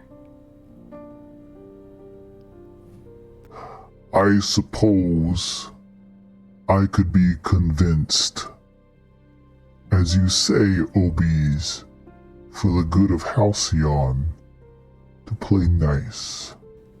Atta girl. After all, I'm working with you. Look at that. And talk it. Look at that. Look at this. Look at this. Look at us, huh? Look at us. Who would have thought? Who would have thought? Hugs. Group me. hug. No, let's not go that far. Too soon, Vip. Oh, sorry. Not there yet. And Llama? even then, no, Vip. Even then, Raphael, you have your own particular ideal of what should happen once this necessary friendship or partnership is over with, I would imagine. Oh, yes.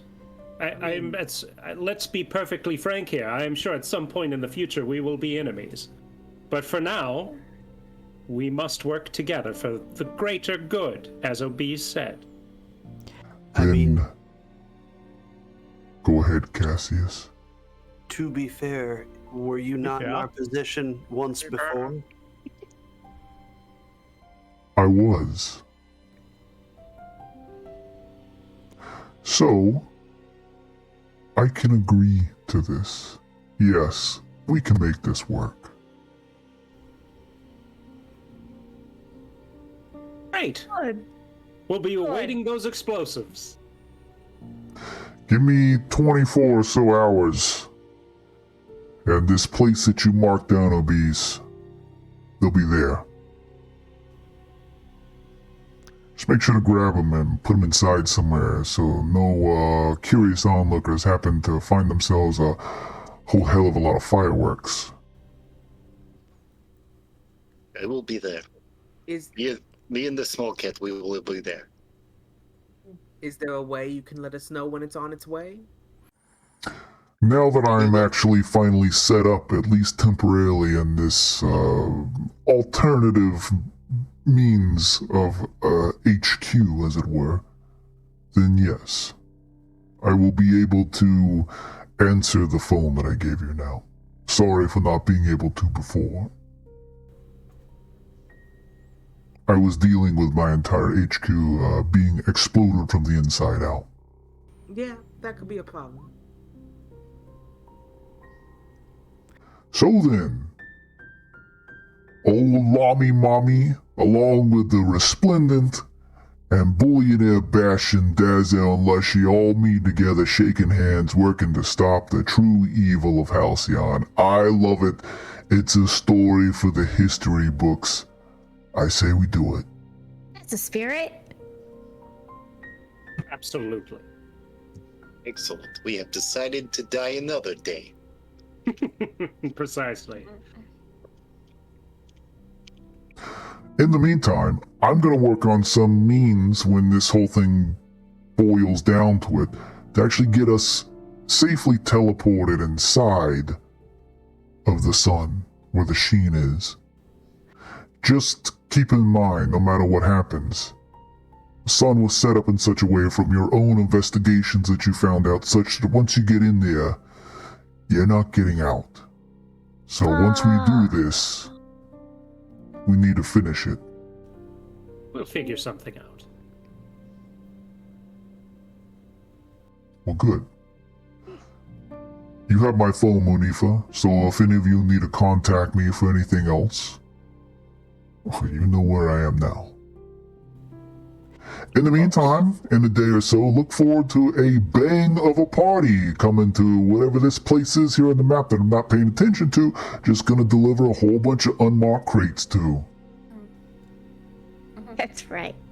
I'm gonna go over and pop the cork on the wine and just slide it back over and wink and start to walk out the door. Actually, not a bad idea, Cassius. This, in many ways, is a reason to celebrate. Cheers, everybody. And she pours out a little for everyone with a couple of champagne bottles and holds hers up. Oh yeah, why not? I only drink it because Cassius poured it. If this is Lom's wine, I absolutely would not be drinking it. While Lam is pouring them all, Monifa drinks hers real fast. It's like, oh, you forgot me.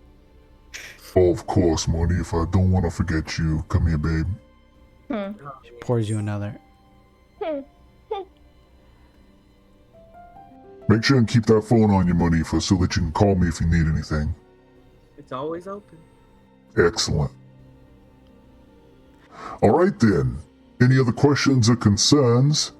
Otherwise, I'd say skedaddle. I need to work on some things in terms of getting a whole lot of explosives. In the meantime, if you need to talk to me, you know where to find me. Right. Coming together. All right. Holy bomb! Holy bomb! Holy bomb! This time, yes. Bye. Bye! Well, there's still one thing that we should probably do before we take another rest. We still need to visit the auctioneer and get our official invitations, do we not?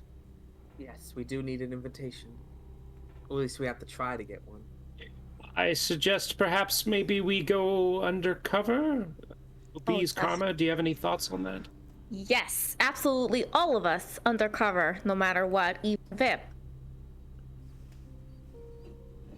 Okay. So I think I do have something for this, actually. Let me check my little spell. Do we all have to talk to her, or? I don't suppose so. Vip. Well, whoever's going needs to be disguised, is what I mean. I get my Faust outfit on. Vip, Here we go, boys, girls. Oops, ignore that. I have a spell called Seeming. This spell allows you to change the appearance of any number of creatures that you can see within range. You give each target you choose a new illusory appearance. Whoa. It's any number of creatures? Oh yeah, seeming is strong. This is The like spell group is physical illusory. appearance as well as clothing, armor, weapons, and equipment. You can make within each range. creature. Yeah, it's a range. It's 8 hours and within range 30 feet. Jesus. Okay, That's never still a mind. lot. I can't change the target's body type. I must choose a form that has the same basic arrangements of a lens. Otherwise, the extent of the illusion is up to me. I can make you all fucking pieces of art. Not that you're not already. Aarakocra. Okay. Yeah. I think me and the tiny cat should go get leg up on warehouse detonations. You guys can go without. Please do. You guys have seen me talk to people. No. You sure you don't need one more person with you? Who else would come? Please, someone else go with them. I mean, The Vip must go, the mummy cat? I in case you all need inspiration, I'll come with you. All right. Very well. I was going to ask, Raphael, did you want to join me? I was going to swing by the church for one moment before we... Oh, very head out. well. No one should go alone, so absolutely, yes. I'll go with Cassius then. Uh-huh. I have Dimension Door. We'll be fine. All right. Well, once you guys are done, I go immediately to back to the the explosion team or whatever. Explosion team. Explosion team. Need to buy something real quick. Whoa. Can we go to the markets real quick, Obese? Of course. I would like to buy some things too. A couple of tubs of things. Okay. Yeah, don't forget you guys have It's ice cream. I don't know, millions of gold. Billions. I am going to get the fencing guide with the gold flakes. Rose. Top Down Tabletop says millions. Yeah, what's Yup. what's everyone's gold count at this point? 2 million or something. Oh. 3,300,000 something. We robbed a bank. Yeah, Top Down. Okay. This is a campaign specifically meant to get the players extremely rich. So I've never had a campaign where I've given the players this much money. So I figured it'd be fun to see what they would do with it. We're gonna buy an airship. Lightbringer. Lightbringer. All right. So you all find yourselves working your way back to topside without too much trouble, going through the gilded market hallways and finding yourselves in the grand glitter plaza, the sound that fills the air of people moving, merchants trading, kind of just hovers around your ears. This time, however, you know that in your pockets, or at least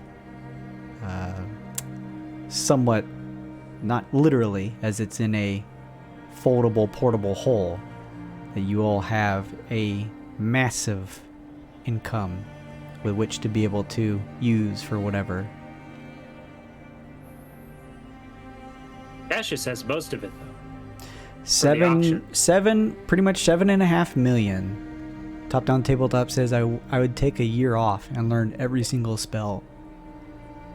If only any of us were wizards. I got a bullion package from Lazy. Oh, nice. A new one? So did Vip. Got Okay. one Give from, me some D4 rolls. Thank you for those. 2. Cassius, you have 20,000 gold. Vip, you now have 30,000 extra gold. Wait, Thank you, real quick, Mr. Osberger. didn't I give like all my gold to Cassius? Right? You should have more than that, right? Who did we give all the gold to for the auction? Yeah. Oh, Vic. Oh, okay, never mind. Your father? Okay, all right. No, that was a Luke I am your mistake. accountant and banker at the moment. That was a Luke mistake, not a Raphael mistake. That's okay. He says I'm definitely losing my mind over here, over this. Yeah, they've got a lot of money. This is definitely a campaign where they're on a planet that is built. The framework of it is pretty much pure capitalism, so they have a ton of money on them with which to use. You're in the market square, you have the market list. What would you like to buy? Let's hope that I made sure to look over every of the shopping lists. This is the make it or break it moment. One army of Halcyon, please. How do you get to the shopping list? Okay, wait, I see it. Never mind. Figured out. Well, she's looking. I have something that's definitely not going to be on there. I want to buy like mannequins in some proximal sizes to everybody in the group. This is classic Kyle Home Alone Floyd. shit, yeah. I'm so into this. I was thinking too. Wild Nations will do that for you. They are suppliers of both armor and weapons. They ask if you want them to have any type of clothing or just the naked dummies. There's a long conversation associated with this, but he says frequently, money is no object, money is no object. And yeah, he describes everybody pretty well. Everybody looks kind of like a dour version of themselves for some reason. They tell you that it is possible to do this. If money is no object, they tell you that it will be 5,000 gold per person, but the mannequins will look very realistic and, according to your description, should match the relative clothing of each. Excellent. Well, I need them in 18 hours. Now, how much realism can we reel back off of that? I need them quickly. You watch as they sort of huddle together a little bit, taken aback by the immediate need for them. One of them turns back to you and says, human, and he says, possible. There is going to be an upfront rush fee of What did I tell you multiple times? an extra 20,000 gold. I feel like I am speaking to people that don't understand when I say the money is no object, money is no object. Oh, very well, sir. Just want to make sure you agree with it all. I need it now. That is what I need you to tell me. Can I have this? Absolutely. Within 18 hours, sir, is when you can have this. Excellent. We are doing good business. Send me the bill. I will sign it without looking. We have the bill right here, right now, they say, unfurling the scroll. He leans over and keeps eye contact and signs while his head jogs back and forth. So let's see, that's 20,000, and then are you doing one for everybody here? Yes. All right. In that case, that's what, an additional 35,000 on top. Yes, so 55,000. This Yep. is easy. Thank you. Please. It's fucked up what money does to people, man. I need the tools. They ask if you are going to pick them up or if they should deliver this for you. Let's. Yes. They mention that please delivery comes in with the cost. I feel I will not go there again. Yes, please deliver to me. I draw out the location again, but I show them a warehouse that is not next to the explosives. Sure. They kind of look at that and say, "Oh, the harbor, yes, sir." Very well. We'll get to this right away, sir. Thank you very much. Thank you. And without any questions, they roll up the scroll and begin to carry out things. Rolling up the scroll after you've signed, they of course touch their Bullionaire Bastion card to yours. You watch as a display of your full funds appears, shifting to change the difference along with theirs. And both of these symbols shift, changing back to the BB badge as an acceptance of the funds, and they bow to you and begin to head into the back to begin the process of creating your dummies. Dummies of my Wait. dummies. By the way, guys, this is just table talk. Who has the weapons we got out of those chests and stuff? And We passed them out, right? No, we put them in Karma's bag. Oh. Yeah, like the spider legs or whatever. Skitter Yeah. legs! You can have that little baby cat. They come in handy. That's perfect for you.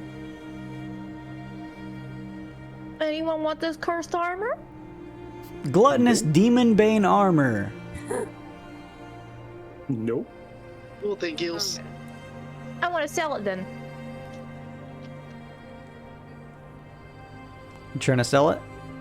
Mm-hmm. What type of area do you go to? Wild Nations that just sells like... Ooh. I want to go to the touristy area. All right. There is a couple shops here in the marketplace that is a bit touristy, and you find one that seems to sell some armor weapons, though most of them seem decorative or just have some type of history to them. Most of them don't look like they're used as actual weapons. Oh. There is a female dwarf with twiggy spiraling hair up at the top that kind of furls and curls up at the top of her head, and she says, "Welcome. What can I get you, ma'am?" Karma's gonna slap her hand down on like the desk or the table that's in front of her. The question is, what can I get for you? You have a lovely little store set up here, and I noticed it's missing something. We've got a lot of fun things for visitors such as yourself to look at. What would you imply that we're missing? Something that would grab the people even more, you know, attract more customers, home of the something, you know, like you need the home of the amazing, crazy, holy sword. Come and see, get a picture. Let me offer this beautiful set of armor that is not holy, but quite the opposite, but equally as attractive for tourists. Did you pull this armor out? Yeah. The female dwarf shopkeeper stares at the giant, like, carved skull that makes up the chest piece of this armor, and she Metal as says, fuck, right? yes, quite intimidating to potential customers. Make a persuasion check. Okay. Okay. I'm exhausted, so I get disadvantage. Be a shame if you couldn't roll below a 10. Oh, this is persuasion, so I Yeah. can't. great. Where's persuasion? Here it is. 16. She looks it up and down and says, I suppose we could make sure and put it in a place that's not at the storefront glass windows, such as not to scare off any, but I'm sure there are some eccentric tourists who would maybe be interested in a piece like this. How much were you looking to have for it? No, I didn't write down the cost of it, Jason. But you get advantage on checks to, see how much it's worth. Can I do that really quick, Jason? Sure. What is it? What sort of check is it again? I would say like an investigation check. Okay. This is with advantage. 21. You get the sense that this is probably worth anywhere from 10 to 12,000 gold. Ooh. Ooh. 15,000 gold for this, and that is a deal. Good haggle. This is a beautiful piece of armor that you have crafted in what looks like the visage of some type of demonic creature. Super demonic, yeah. Unfortunately, 15,000 is a little steep for us. Let's perhaps say we pull things down a bit and meet somewhere in the 7,000 range. I should have gone to the Rich Plaza. Damn. This whole thing is a Rich Plaza. I mean the grander one. This is the grand one. Oh, it is? Yeah. You get the sense she's probably just haggling with you. I see. Well, I mean, that would not be a deal for me. That would be a super extreme loss. I'm already giving you a deal for 15,000. So maybe I'll just find someone else willing to find it or buy it. I really can't go lower than 15,000. This piece is probably like 20,000. Like, make a deception check. Oops. I also have advantage on these, so I guess it's a normal one. Oh god, and you can't roll below a 10. Fuck me. 22. 22. She takes a second to like study the armor and says, "This seems real. Is this magical?" Super magical. Probably cursed, so don't let the customers actually try it on. Whoa, cursed. We're trying to sell things. No, this is the attraction. This is like an attraction. Well, people are going to naturally want to put on a chess piece. We can't just say, look at it, don't put it on. They will, of course, want to go to put their arms through it. You can charge them. Yeah, that's part of it. Yeah, you can charge them, put it on. Well, we need to ensure the safety of our customers, though. I need to ensure that this item is not actually cursed. Okay, all right. 7,000. Sure, whatever. Well, hold on. We have to take a step back. I need to ensure. Are you, in fact, sure that this item is cursed or not cursed? Jason, I don't remember. As a player, I don't remember. You don't think it's cursed. No one did any checks per se, but you don't think it is. Okay, then we're gonna retcon, and because I thought it was cursed, I don't say that. Okay. If that's the case, then she says, I suppose I could go, because it is somewhat magical from what it looks like. 12,000. Deal. Nice. Very good, she says, and she pulls out her Bullionaire Bastion card. All right. She says, there isn't anything weird now with this armor, right? This didn't actually come from a real demon, per se. Jason, as a player, I don't know. What would Karma say? Nope. Very well, fair enough. It will be a nice decorative trinket as Karma sells it for 12,000, knowing that it came held tightly in a locked chest from a demon bank. That's fine. But you are now $12,000 richer. Or gold richer, we'll say. I have a question. Uh-huh. I don't know how this quantity thing works. I just want to buy a potion. Somebody tell me how to buy it. Roll the dice, and then that's how many there are in stock. Yeah. So just like I did right there, I had the burnt fumes as D4 minus 1. So I rolled a 3 minus 1. There are 2 in stock. Combine both. Yeah, Oh, there you go. yeah. Perfect. Okay. There are 5 available. Okay. Jason, can I get like a carriage and like driver? I want a chauffeur. How Holy much does shit. it cost? Nice. Let me see here. Shops and merchants list. This is under Halcyon, which has quite a lot of different things here. So there'll be quite a few services here. Pretty sure there's an actual vehicles and transportation merchant. And let's see. A wagon is 35 gold pieces. A wagon? Mm-hmm. No. Who the fuck do you think she is, Jason? A donkey? carriage? Oh, At you least. a carriage is 100 gold pieces. Okay, but I need horses, I guess. So what? 150 more, and I need a driver. How much is a driver? You Okay. can't just buy a person, Aloy. That's who. A carriage is 100 gold pieces. 2 horses to pull is 50 apiece, so an extra 100. Okay.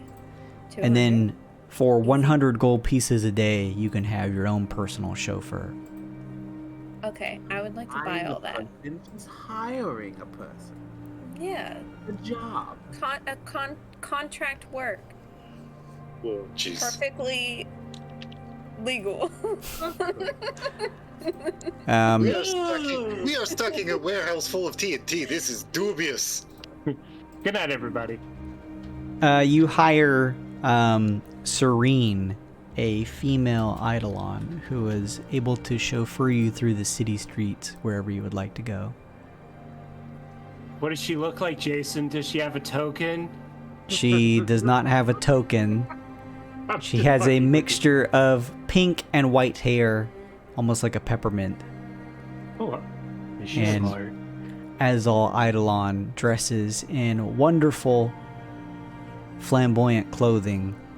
As you meet her, Alloy, she just continues to gab on about the day and about just the various sort of like pop culture things happening between some of the celebrities here in Halcyon.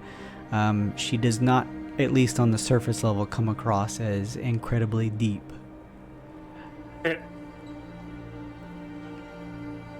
Perfect. She's like totally a chauffeur. And then Star Power Pearl, oh, you have got to go see her in concert. You will not believe it.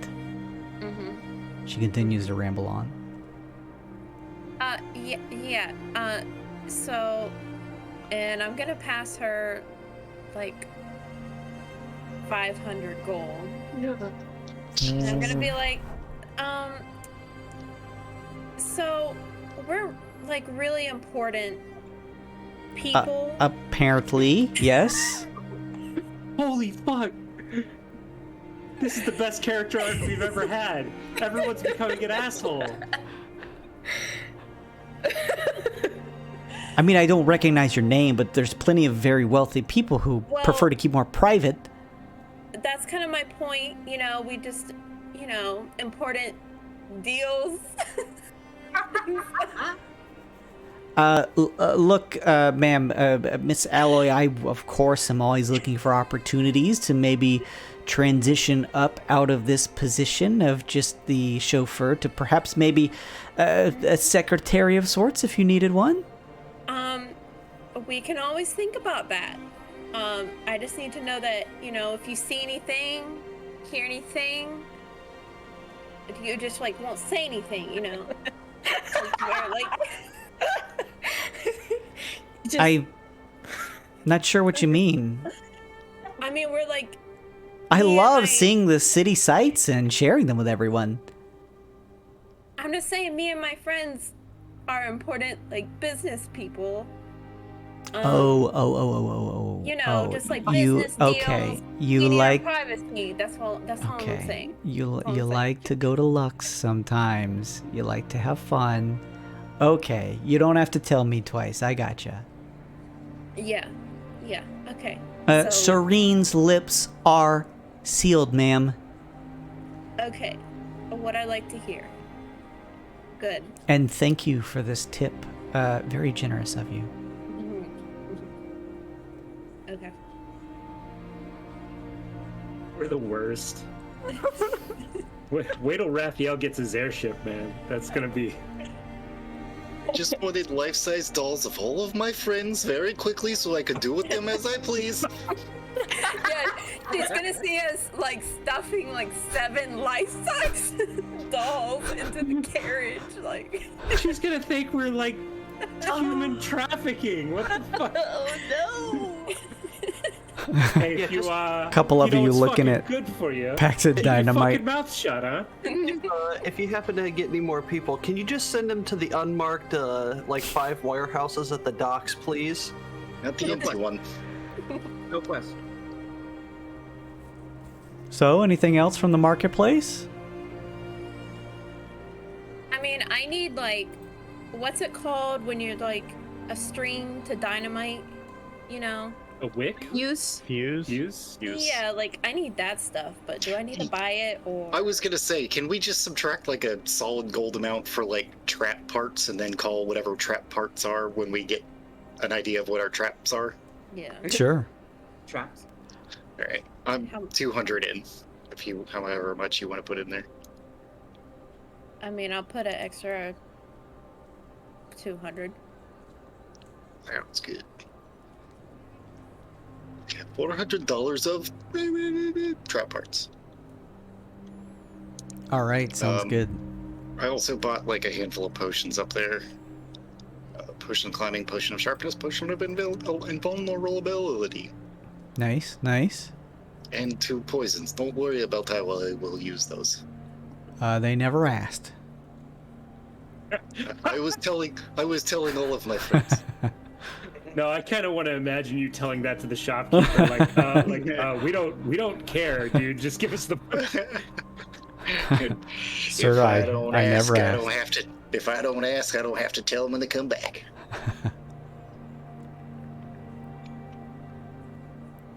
Okay, Monifa, you got a shitload of money. Anything you want? You guys can also, of course, look at this stuff offline. Don't think you have to buy it right now. Yeah, sure. I might do some offline shopping, but I'm good for now. Yeah. We can say you have bought the essentials of what you need for the story reasons. And if you come across something later and just say, hey, I'd like to have bought that, then we'll go with that, so we're not shopping forever.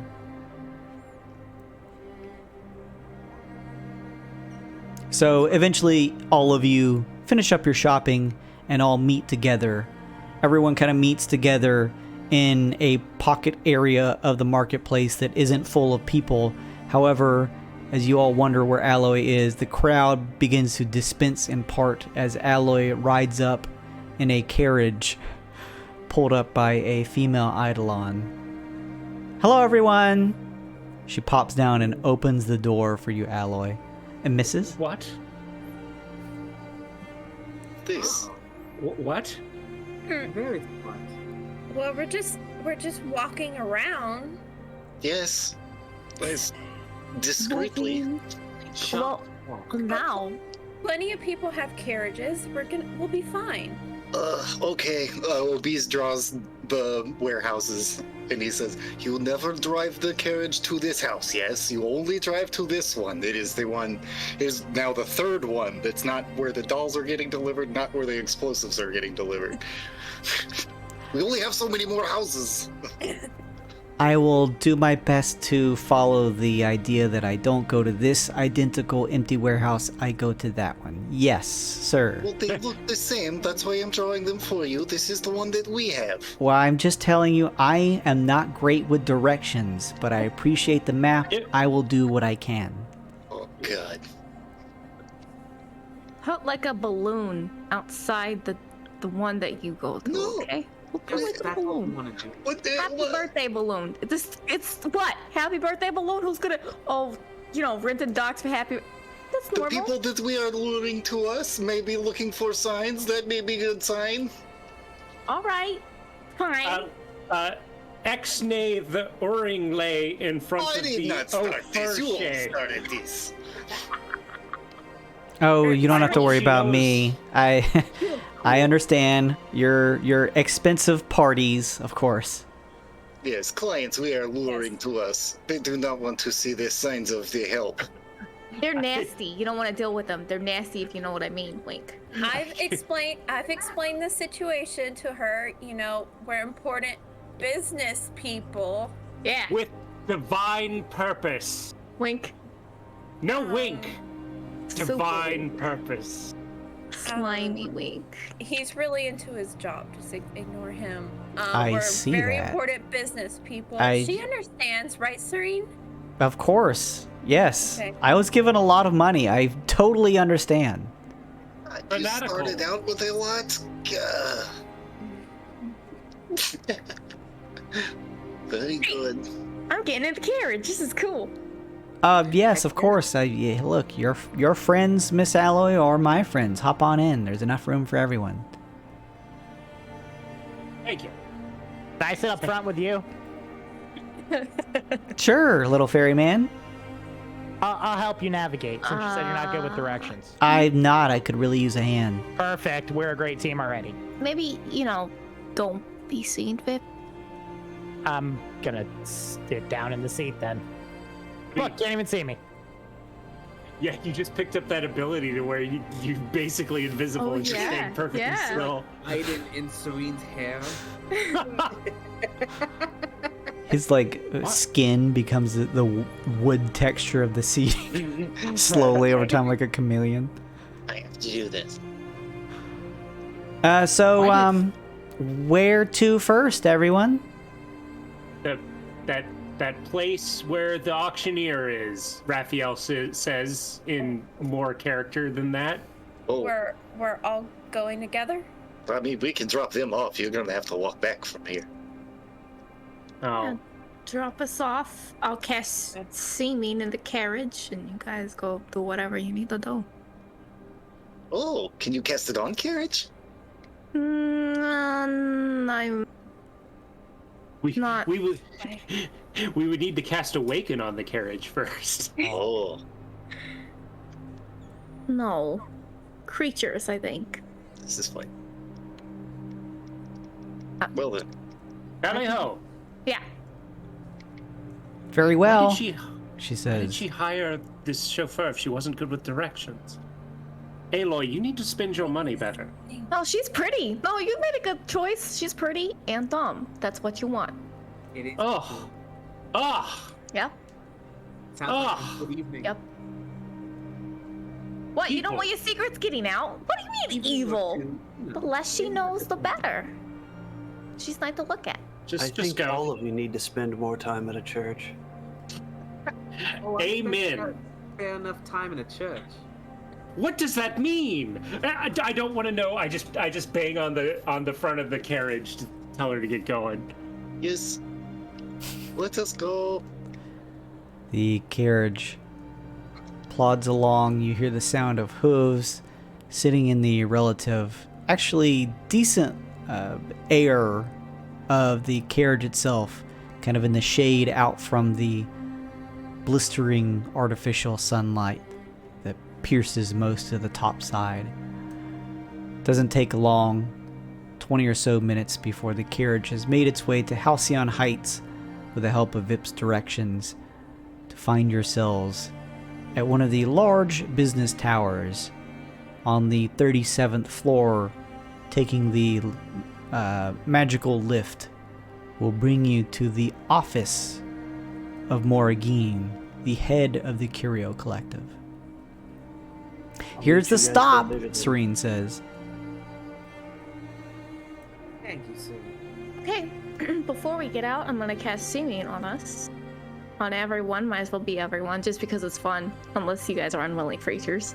I want to. It's your decision on the outfit. Yeah. So Raphael's gonna Make me look fabulous. he's gonna be like a golden boy. Monifa's gonna be a also Aarakocra. Nice.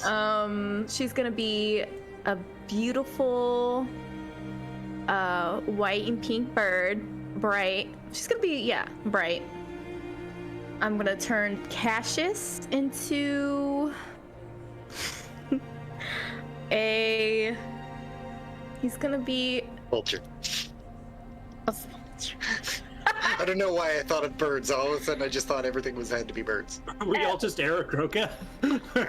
He'll be an Aarakocra. I mean, you guys won't actually have wings or anything, but yeah, he'll be a blue bird. And then Vip is gonna look like another fairy, but he's box fairy. A what now? You look like a different fairy. You just don't look like Vip. Can I have big muscles this time? You look like a combination of a royale and bees, but in fairy form. I love it. Little baby cat is gonna. I'm turning her anyway into. Oh, into a what? I think you She's broke gonna up be a big titty tiefling. We'll make her a purple tiefling. And Obese is also gonna be turned into. We'll make him a Goliath that is big titty Goliath. And Yes. that's it. Wait. I You turn hear myself, I'm a human or something. you hear Serene say, is this magic that's happening right now? Serene, shut up. Serene. Is this Lizzie? Did she come back? Is Serene a horse girl too? Well, I mean, probably. Oh my gosh, dude. Serene, just remember a conversation earlier, yeah? I mean, look, hush, hush. But I'm just. Is this like? Are you guys using magic to like change what you look like? We like this kind of stuff. Don't worry. Wait. Can you do it to me? What the fuck do you want to be? No. I just don't change me in anything. Just can you remove a very embarrassing tattoo? Can I see Yes. it first? For about 8 hours. Fine, that's enough, she says. She rolls up her sleeve, and on it, in a big heart, it just says Rick. Oh no. I cover Rick with karma, and then I move on. Change the first letter. Just change the first letter. Oh my god, yes! No. I changed the first letter. Why are we being mean to Serene, guys? Because what asshole? This is not better, but What name do you look, wanted to say? let's What be name do you honest. want it? I'll take it over Rick. I bet you would. You know what? No, I'll put Serene. I'll put Serene in the. Right, fine. I mean, Rick was probably a dick, right, Serene? So I mean, this is not completely it false. all works. Yeah. Why are you all hassling the help? It's going to fade as soon as we pull away from curb. It's a lot of. Yeah, it is. There's a lot of pent up aggravation. All right. This It'll is go away amazing. soon. This is amazing. Yes, but as we were saying, I open the door and stand there with like my arm set up like a table, like I'm a butler opening the door for the madams and sirs. Big titty Goliath, babe. Oh, Darius Lightwing! Greatest of the Aarakocra investors. Oh. Oh.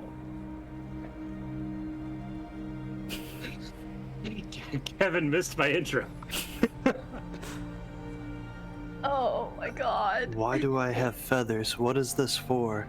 Oh, you're just glorious, darling. Let's go.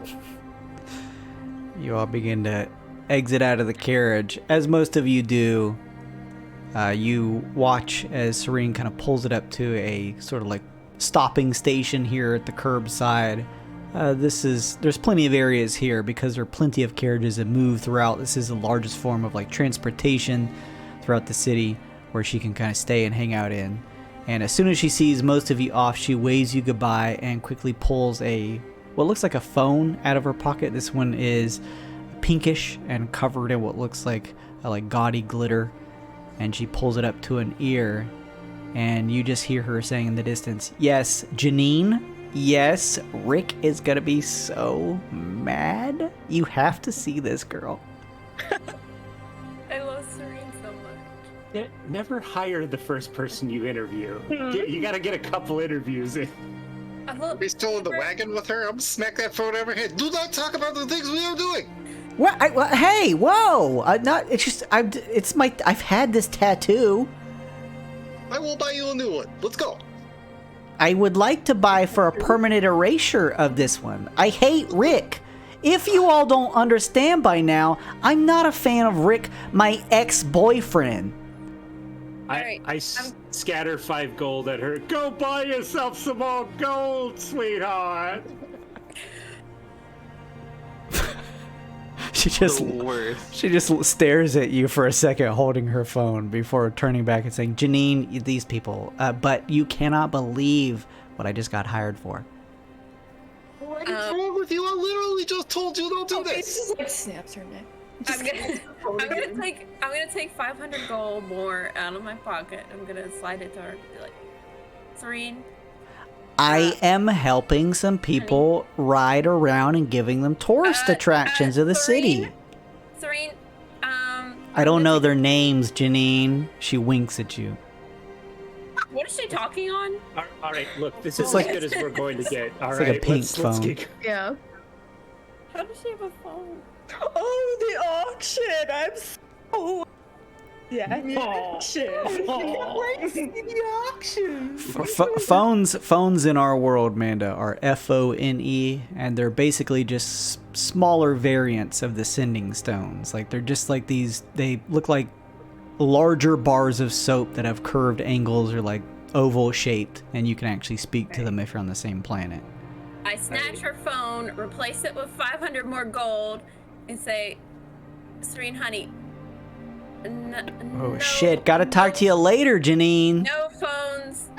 No phones while on the job, please. Thank you. For 500 gold, you got it. Okay, I'll keep it for now. I lean into Vip and say in Raphael's voice, "Let's get this done as soon as possible. I'm already tired of this persona I've crafted for myself." I don't like being a human. I hate this. This is shit. This is just shit. Raphael, let's get out of here, please. Oh yeah, you guys are. Bye. Careful. Be very careful, cause. You all head into the office tower, taking the arcane lift, this platform that just lifts off the ground through enchanted means that brings you up to the 37th floor. And you all make your way through some of the hallways, most of them related to the Curio Collective. Finally finding one of the plaques that reads, Head Moragine on it. What do you do? I guess we should knock. Don't want to barge in. Yeah. Munifa knocks. There is a quiet for a second before opening the door. Looks to be a fairy folk about the size of Vip. A female. She says, "May I help you?" Yes, we're looking to get an invitation to the auction tomorrow. All right. May I ask who you are with and if you have invitations? Oh, that's what we need. We need an invitation. What new on Halcyon? We do have. Don't we have an actual invitation to talk to the lady? Jason, isn't that correct? No, you don't actually. Oh, thought we did. Delexian did mention that it would be possible to get in her good graces by going to speak to maybe other Feycon that you may know of. But there is no like official like ticket or anything, like a voucher that you're given to speak with her. She looks up. Go ahead. Sorry. I retcon. I want to be a goat person. This is a Fey play. You want to be a satyr? Yeah. She looks around and then looks you up and down, Karma, and says, who are you? Can't think of a name.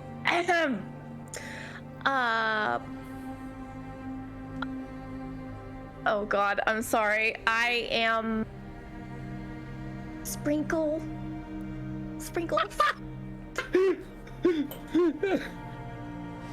She Sprinkles Willowware. Judgmentally sort of looks over each of you and says, Sprinkles, you? What's your name? She says, pointing over you, Vip. How do? Well, hey, y'all. My name's, well, I didn't get your, I'm sorry. Did I get your name? I'm very, very rude coming in your house at the moment, so I'm obviously not from these parts here, but it's pleased to meet somebody like myself here. So, your name? Okay, the two of you can come in. Everyone else stays outside, she says. What you talking to? Okay, thank you. Mm-hmm. She... Oh, well, okay. I guess I will stay out here. She opens the door and then thinks for a second and says, no, fuck it, it's gonna be awkward. Everyone come inside. Thank you. Oh my god. Shit. She waves you in. This is like a relatively formal office interior. There is quite a few interesting knickknacks that lay around in some of the tables and places dispensed around here that have a certain vibrancy to their colors that give off a image of what you would imagine is some type of paraphernalia from probably the Feywild that sometimes exists, whether it's just a potted plant on a desk or a mural somewhere on the wall. Eventually you're led to an area towards the back where there is a large desk with a host of glass windows behind that looks out over the beauty of the city below. And there, sitting in the seat, looks a Eladrin woman, very tall, slim, with aquamarine hair that curls down around the sides of her face. She turns and the fairy flies up and says, Miss Morrigan, these people are asking to find some admission to the next auction. She looks at each of you and says, please, sit. And you watch as a couple of the fairy folk now that have been kind of flying around here and flittering coalesce together and push up enough chairs for y'all to sit in front of her desk. Sprinkles sits down. She watches each of you. I'm assuming everyone sits down. Yes. Okay. She says, leaning back in her chair for a second, and says, I don't recognize any of your faces. Are you... Halcyon. I see. There is a very selective group of entrants that are able to come to any of our auction here at the Curio Collective. First, How did you hear about us? Look at it.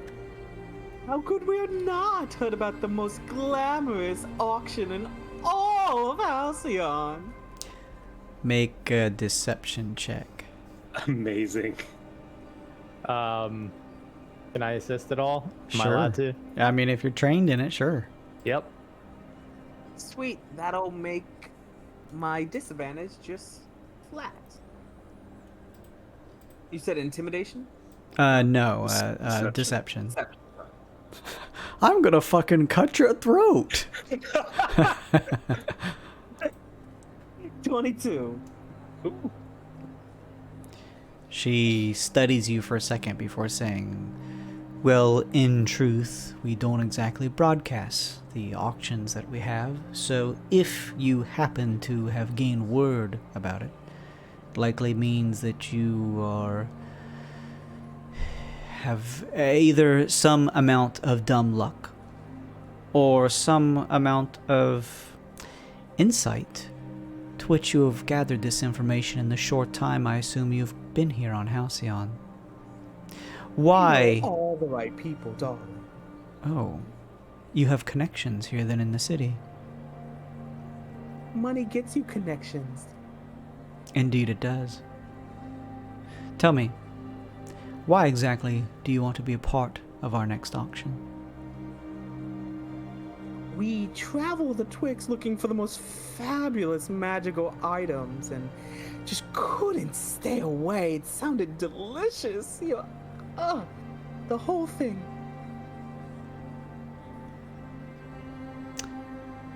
And is this everyone's same idea? Oh, I'm a collector. Yeah, more or less, ma'am. We are a consortium of, let's just say, oddities, if you will. I know we're kind of a ragged bunch, but so's our collection, and we like to procure what we can, you know. Can we just do this campaign? This sounds awesome. It takes a lot of different people with a lot of different backgrounds. You can see this whole menagerie here to put together the menagerie items that we so have within our possession, if you will. So that being said, money can buy you happiness from what we possess, and we are looking for said rare commodities that you all may have in the curio possession, if you will, and we are willing to bid top amounts of gold to procure them for ourselves. You are an eclectic bunch. I get the sense that you indeed may have the desire to do such a thing.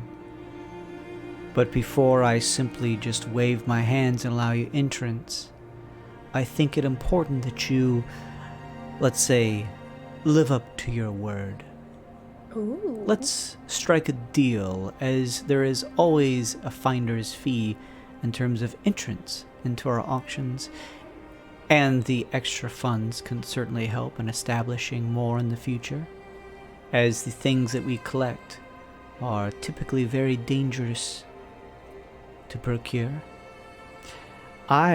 Let's see, there are 7 of you here, will allow all 7 of you to participate in the next auction, provided you put down 500,000 gold apiece. Wait, there's not 7 of us here.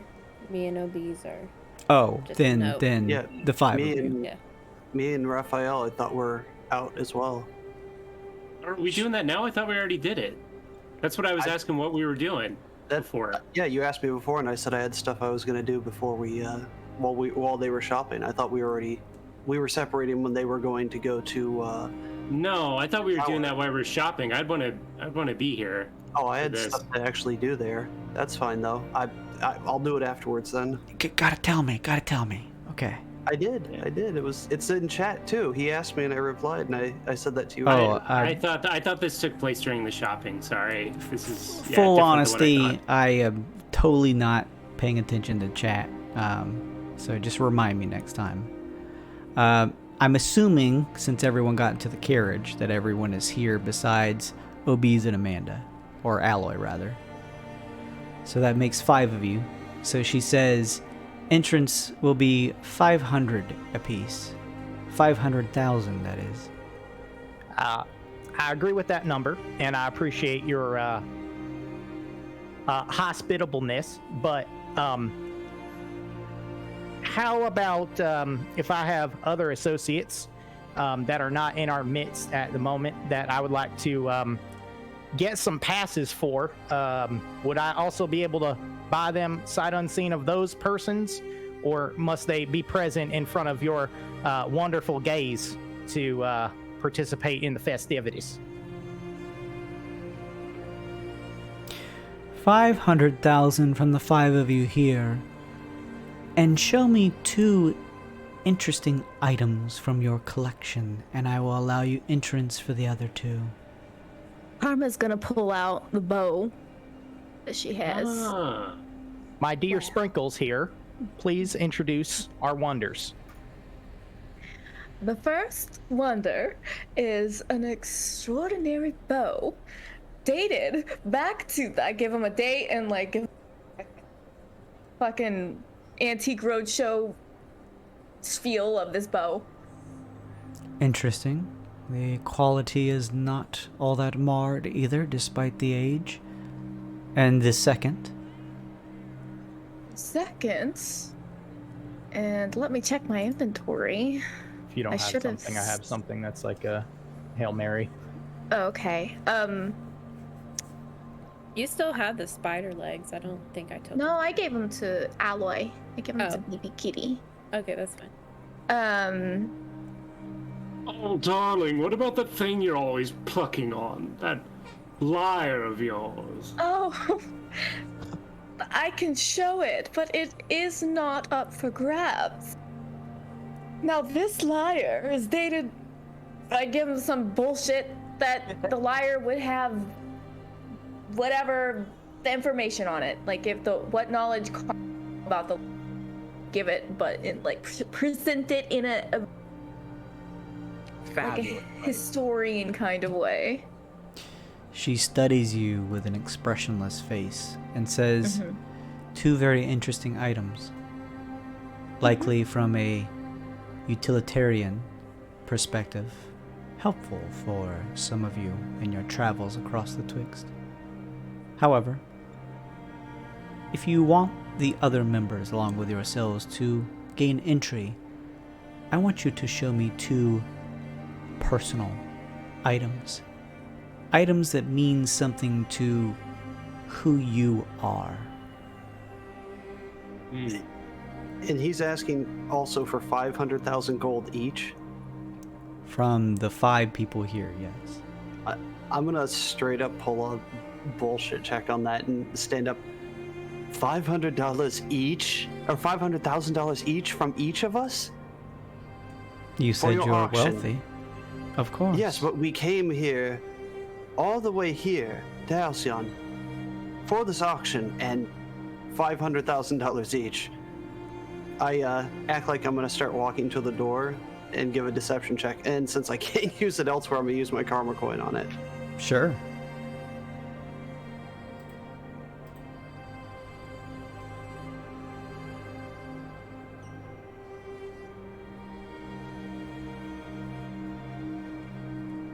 Oh. Woo. That's a good roll. With a 24, you seem pretty deceptive in thinking that this price is too high and that you are walking out. She curls her fingers in a wave. Unfortunate. Goodbye. Now, what about the rest of you? It seems one of your members was not as deep in the pockets as you are. Oh, he has the money. You'll have to forgive him. He's a little testy when he's hungry, you see. I have something interesting that speaks who I am. Something interesting, she says, that speaks to who you are. Absolutely. I got it here when I first got in this area, and it was sort of like it just spoke to me. So, I'm gonna turn around and Halcyon girl or something.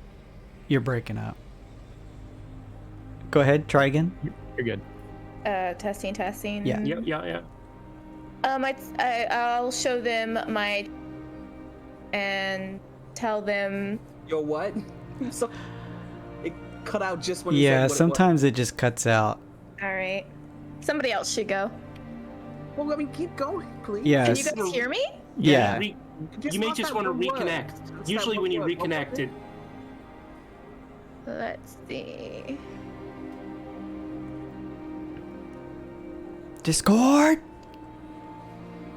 I'll boost it like 100 more times and make sure it works properly. Testing? Yes. Yeah. So far, yeah. I'll show them my tattoo. And I'll use it in front of them, and I'll turn myself into a human. I'm a normal human amongst the Halcyon crowd. And I turn back into the goat person. Because I'll just take the charge off, so I turn back into the spell that I currently have on. That's it. And what does that mean to you? I can blend in anywhere and fit in wherever I please. It means a lot to fit in somewhere. Indeed it does. Tell me. She leans in a bit. What is your second item from one of you that truly speaks to who you are? Well, go ahead, Vip, please. Is yours like super important? Because I've got a trump card. Okay, I've got a... Ma'am, I do declare that you are one of a kind, but I will show you something that not many have seen, but you, I believe, will understand the importance of this brilliance, which shines not as nice as your eyes, but feast your eyes on this nice ring, and I will unhide my magical signet ring of Fey Dukeness. Ooh. This here is a ring of the royal court, and I do declare that you probably recognize it. May we continue? Interesting. You are indeed all collectors. Indeed. I see. Very well. This auction is a private affair. We are a private company of Fae. I will require 500,000 from those of you here. And the information you provided for the other two, I will accept, though I want one more thing for them to get in. And that is? Tell me, what are their real names? Is this a trick question? This is like a... Can I incite her? Like... Sure. Is this some Fae shit trickery? It's always. I guess... I'll assist you if you would okay. like. Yeah. And it's 27. Fish for that crit. Fish for a crit. I'm exhausted. Oh, well, that's still great then. That's still, yeah. She is absolutely throwing some weird fake crap at you, but there's also a sense with that insight check that she sees through some of your guise. She knows that you are not exactly who you say you are. In fact, it seems as though she's just testing you to see if you will actually reveal the real names of those two party members who are not here. Okay, Karma's gonna laugh. You're so funny, you. I didn't mean to be humorous. Oh, okay. The names, if you wish to attend. Oh, we'll just say, what, I mean,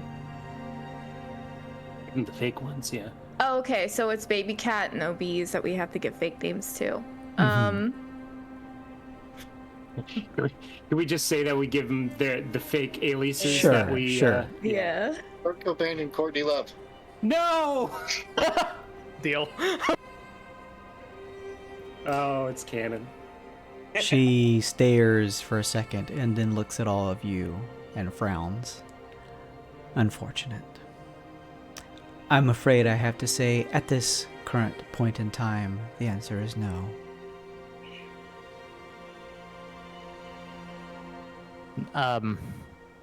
No, as in we can't bring our friends? No, as in, if you wish to attend a private affair, private things must sometimes become public within the private. You did not pass. Therefore, I do not see fit to allow you to attend. Emma, drop the spell.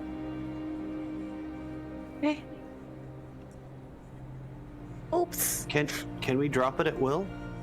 No, she has to drop it herself. And Yeah. I'm gonna walk forward and I'm gonna put my lantern of fiend things, my lantern of tracking on the table. My name is Raphael. I hail from a small town of poor, destitute humans on Udu. This lantern belonged to my father. With it, we slew many that would threaten our village. In the past few months, I have come across more gold than anyone in my village could have ever dreamed of. But in the end, it does not matter, because every man, woman, and child in that village died. This lantern, in the end, was useless. It did not protect us from the demons that assailed us, and yet I cannot bring myself to ever let it go. It is the symbol of my father and our failure. It is an albatross around my neck. Is that personal enough for you? Will you take my gold? She lifts her head up and breathes in deep, closing her eyes with a smile. That is much better. I'm gonna walk up behind him and take off the coin around my neck and slam it on the table. My name is Donovan Fortuna. I was born and raised here. This is my soul link to my deity and my friends. It is a spell focus for me to cast magic. A guise that I am under at the moment. Would you like to know anything else? No, actually. And also, just to assure you, we do have the money we said that we have. We are here to spend. Wasn't a lie. Well, just to be clear, half of what Raphael just said was total bullshit. But the lantern did belong to his father. She says, that is what I am talking about. Very good. I will allow, what is your whole party, 7 of you? 7. Yes. I will allow all 7 of you to attend. However, Thank you. I still require the 500,000 from each of you, including the 2 members who are not here. I'll hand over 500,000 at least for myself. Yeah, I can pay, but I don't have enough for the other folks. I can pay my way. Alright, then subtract the gold from each of you, and then Vip, if you're subtracting the extra mil to bring in the other 2. I can do that, just to keep it easy. She holds up her Bullionaire Bastion card. Transference happens. She says, very good. Party, am I allowed to use any of the money from the funds for this? I mean, this is important, so I would think. Yeah, we gotta get in there. Alright, just making sure before I subtract it. Good. I will contact you when the time comes. She folds up a blank note and slips it into an envelope.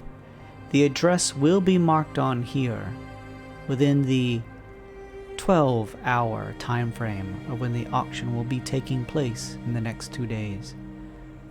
Go to this address, knock on the door, and submit this notification, and you will be allowed to enter into the Curio Collective's latest auction. Thank you for your time. And your consideration. We do appreciate it. Of course. I think you will find the things that we have to auction off, each of them have quite a story. Oh yes. Again, was not lying about being very interested in the items that you bring to this affair. Good. I hope you spend plenty of money on bidding for them then. They won't disappoint, she says with a smile. Thank you. Well then, Yes. that is everything. Take this letter. Then the 12-hour time period before the auction starts, it will give you the address. From there, you will attend, and we will show you the Curio Collective on the things that we can auction off. Until then, if you wouldn't mind removing yourselves from my offices. Don't have to tell Raphael twice. He's out of there. Let's go. You It each was, head out. It was nice meeting you. He's still talking. Good to see, someone just like home right here. She stares at your signet ring and then reaches into her vest and pulls out a card. You are part of one of the Fey Courts. Give me a buzz sometime, she says, handing you her card. You know I will. I'll look down at it, look back. He will. Never mind all that. Just apologize for our intrusion. Thank you for your pleasantries. And once again, Sparkle Brat. See you later. Yes. Be seeing you, she says. Each of you exit out back into the hallway as the door slowly shuts behind you. Now having the letter in hand that will show you where to go for what is likely a relatively private affair between the Curio Collective. Having each spent at least $500,000 to gain entry, you wonder exactly what kind of items would be able to be bid on in such a place, in such a thing as expensive as this. And that is where we will end tonight's session. Vip, I hate your people. Whoa. I'm sorry. We don't know any better. We just play jokes and get under people's skin and play jokes and make people aggravated. It's just kind of something that we do. Very Sorry. good. No, That's- you're wonderful. Your Oh. business clients, they're terrible. Thank you. Yes, they are. And that's why we're the way that we are. Stab them in the front and the back. That way you're not surprised. Liquor in the front, poker in the back. Oh, no. Amen. Or I mean, yeehaw. Or All right, whatever. guys, I have to go. I have to go to sleep. Bye, See you, Bay. Bailey. Bye. Yeah, we're gonna wrap things up here. Thank you everyone for stopping in. I really appreciate it. Make sure if you haven't already to go follow my Twitter. I got the latest updates and stuff going on there. If you missed any of this episode and want to check out more and want to do it from YouTube because that's a little bit more accessible than Twitch, although all the stuff is on the VODs here, go over to the YouTube page. I'm slapping all of these links here in the chat. We have a Patreon. You can learn more about the worlds, the peoples, the places, and cultures of our D&D games over on the Patreon. You can get cool physical merch and even play in a bi-weekly game DM by me that takes place in our worlds. Got an Instagram as well, and if you want to get some physical merch outside of the Patreon, make sure and go stop by the God Mode shop. Grab you t-shirts, hoodies, leggings, face masks, all kinds of cool stuff. There'll be new items added eventually, so make sure and check that out. Thank you all so much for coming in. A huge shout out to Hope for rating, and some AV Gamer for the follow, Never Enough Mars for the follow, Lazy Vengeance for the resub, Nicholas Burger for the sub. Thank you all so much. That's really awesome. If you enjoyed this content, please give the channel a follow. We're trying to push towards that 400 mark. You can help get us there I want to help spread the word and get more eyes on our stream because I think it is really well done, and it's a hoot playing with my players here who are a lot of fun. So make sure and give us a follow if you haven't already. We're headed out. We're going to be back next Friday, same time, same place, 9 p.m. Eastern time. Yeah, we're going to raid. I also stream outside of this on Mondays and Wednesdays. If you want to come by Mondays, we're playing Ark right now, and then Wednesdays we do a deep dive of the previous session. So if you want to kind of get some behind the screens look into the session, this one currently, come by next Wednesday. We also play a fun quiz game as well as Drawful, so make sure and come join and be a part of that too. Let's raid before we go. Let me see, who is up?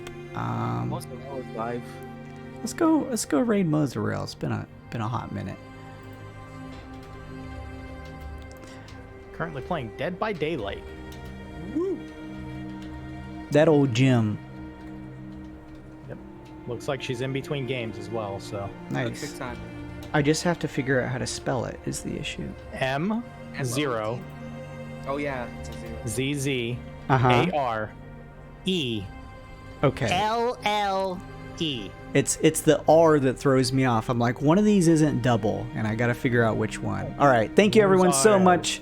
We're headed out for the evening. I know it's late. Thank you guys for hanging around. Be safe out there. Make sure and drink plenty of water. Stretch your legs. Don't get COVID. And I will see you all next time, either somewhere throughout the week or Friday. Goodbye, everybody. Make sure and go give Mozzarella a follow. She plays all kinds of cool games, and she's a really fun person. She'll be eventually doing her own Pathfinder game. Goodbye, everyone.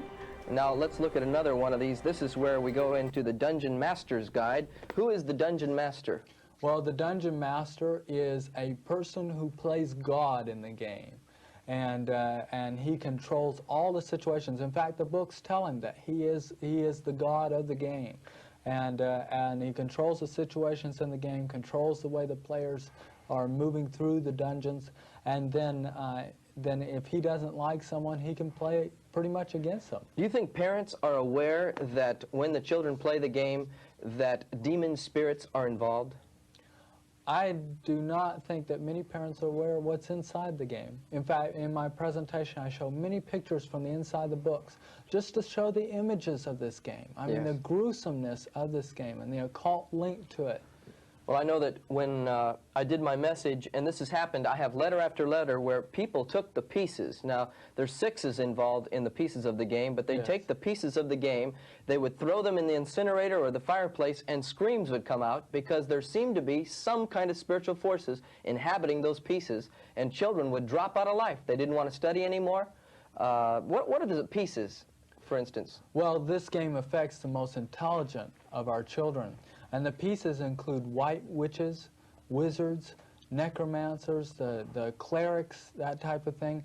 It includes evil wizards. It's a white versus black witchcraft.